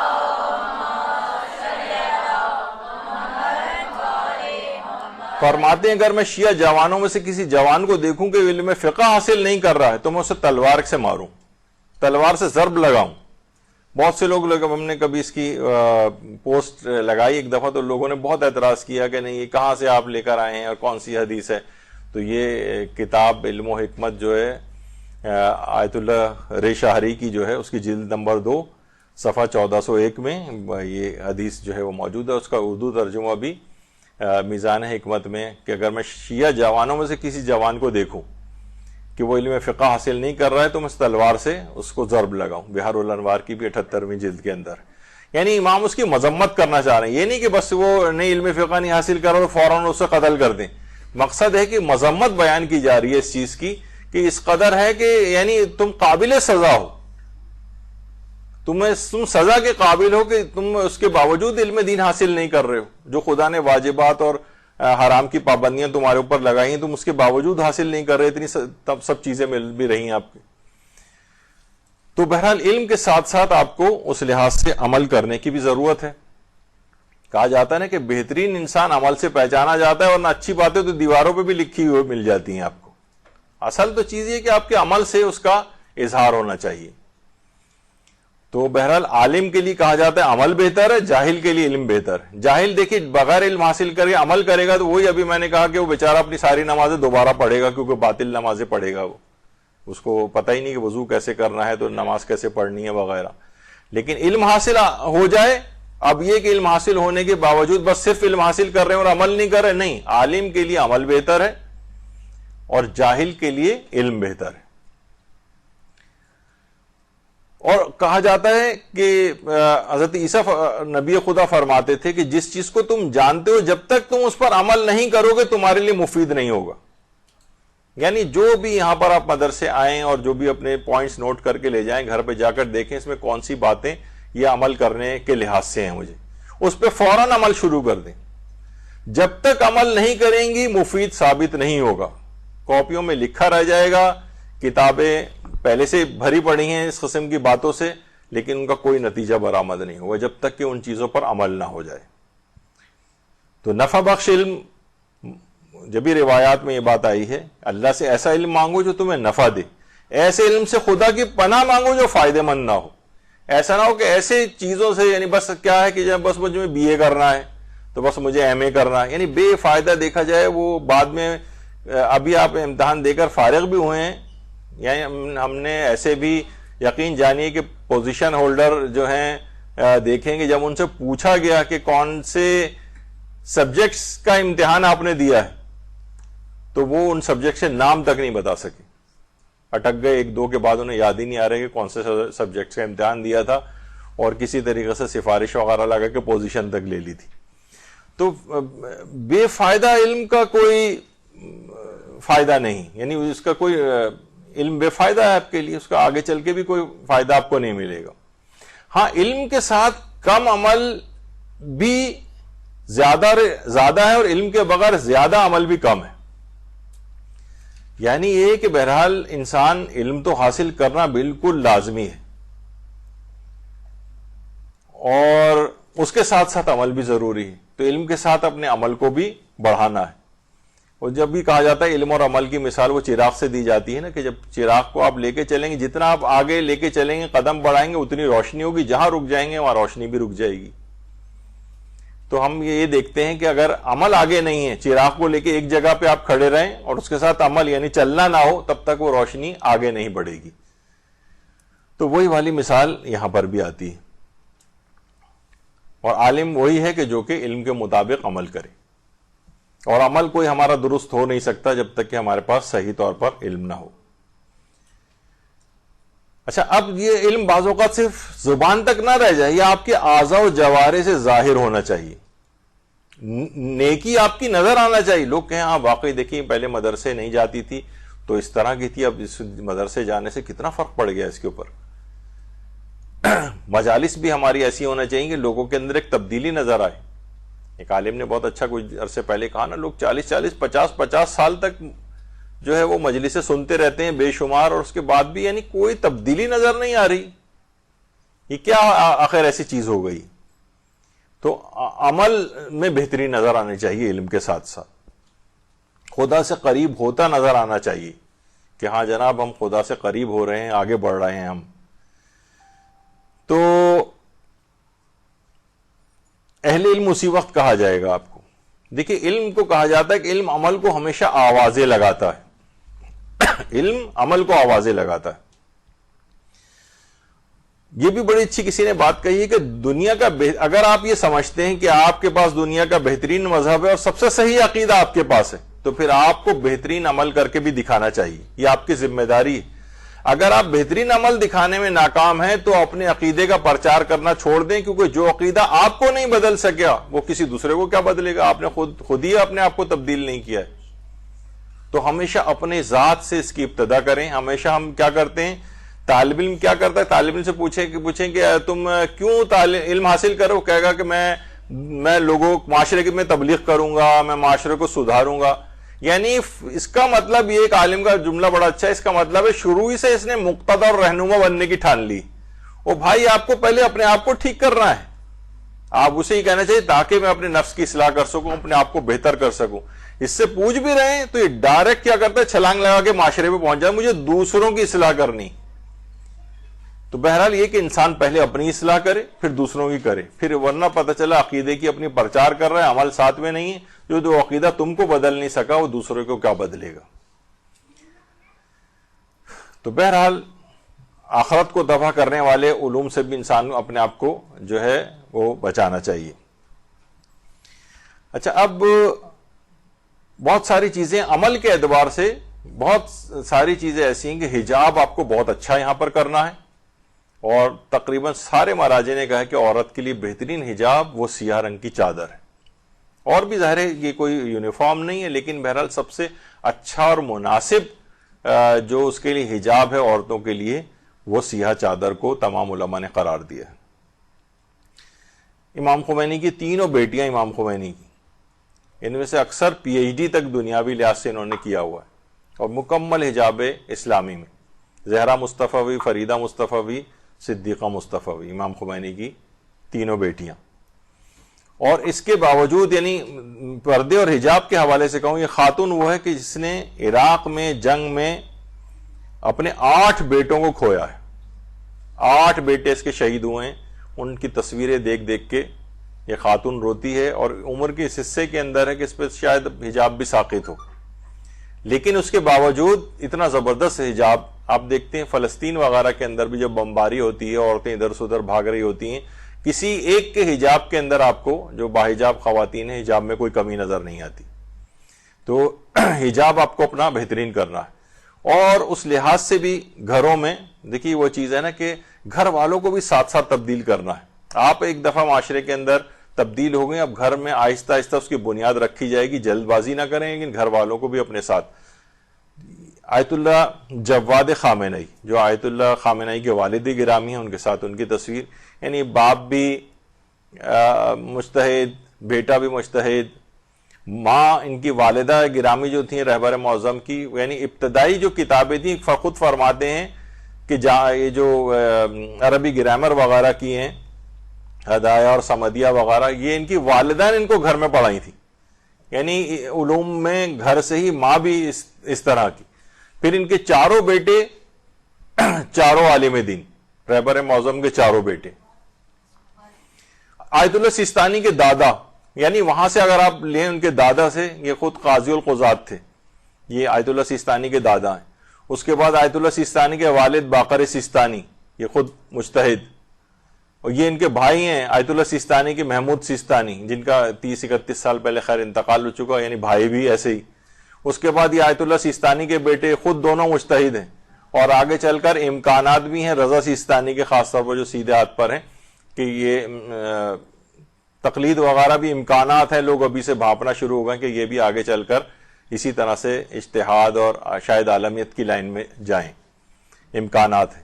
اور پھر ان کے آیت اللہ سیستانی کے پوتے، یہ خود دونوں جو ہیں یہ بہت علمی لحاظ سے بھی اور اتنے زبردست پوزیشن ہولڈر تھے کہ عراق کی تمام یونیورسٹیز نے کہا تھا کہ ہمارے پاس آ جائیں، لیکن انہوں نے کہا نہیں، اب ہم اپنے والد اور اپنے اجداد کے سیرت اور ان کے نقش قدم پہ چلیں گے اور علم دین ہی میں ہم لوگ آگے بڑھیں گے. تو آپ نے دیکھا میں نے دادا سے چلایا سلسلہ، اور اس کے بعد ہوتے ہوتے بیٹوں اور پوتوں تک یہ سلسلہ، اور آثار ان کے چہروں پر اس طرح سے نمودار جو ہے وہ ہو رہے ہیں. ہم صلی اللہ علیہ محمد.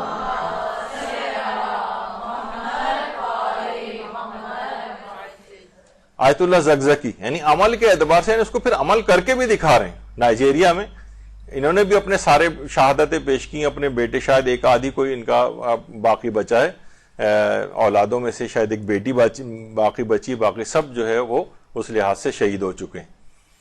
اچھا ایران میں بھی آپ دیکھیں خواتین ہیں وہاں پر، یعنی علم کو حاصل کرنا اور سب کچھ. ابھی بھی دیکھیں یہاں پر ہم ایک لحاظ سے معاشرے کے اندر کتنی بیماری پھیلی ہوئی ہے، لیکن یہاں پر لوگ پرواہ بھی نہیں کر رہے ہیں. وہاں پر یہ نہیں کہ مجالس کا سلسلہ روکا انہوں نے، مجالس ہوئی لیکن ایک خاص ڈسٹینسنگ سے خواتین بیٹھی ہوئی ہیں اور گلوز بھی پہنے ہوئے ہیں، ماسک بھی پہنے ہوئے ہیں، لیکن دور دور بیٹھ کے بھی انہوں نے اسی طرح سے عزا کا سلسلہ باقی رکھا. حتیٰ کہ گلیوں محلوں تک کے اندر، ظاہر بند کمروں کے اندر نہیں ہو سکتی تھی تو روڈوں پر کرسیاں رکھ کر بیٹھ گئے، اور اس طرح سے مجالس. یعنی علم آ جانے کے بعد انسان سویلائز ہوتا ہے، علم آ جانے کے بعد انسان جو ہے نا اس کو عمل کر کے معاشرے کے اندر اس انداز سے دکھاتا ہے. تو معاشرے کے اندر ہر شخص کو چاہیے کہ وہ علم حاصل کرے اور اس کے مطابق عمل کرے. باتیں بہت زیادہ ہیں ابھی، لیکن ایک ظاہر ہے کہ ایک وقت تک اس کو چلانا ہے، روکنا ہے. اور اس کے بعد کیونکہ آج کا دن ایسا ہے کہ اس دن 17 ربیع الاول ہونے کے حوالے سے میلاد وغیرہ بھی ہوگا یہاں پر، تو اس کا بھی آپ لوگوں کو وقت دینا ہے تاکہ ایک جوش ایمانی بھی پیدا ہو. علم کا رستہ تو آپ کو پتہ چل گیا، انشاءاللہ آپ اس کو جاری و ساری رکھیں گی، اور لیکن اس کے ساتھ ساتھ اپنے آپ کو جوش ایمانی بھی اپنے اندر پیدا کرنا ہے تو میلاد کا سلسلہ بھی انشاءاللہ آپ لوگ اب جاری رکھیں گے. وصلی اللہ علی محمد وآلہ الطیبین الطاہرین.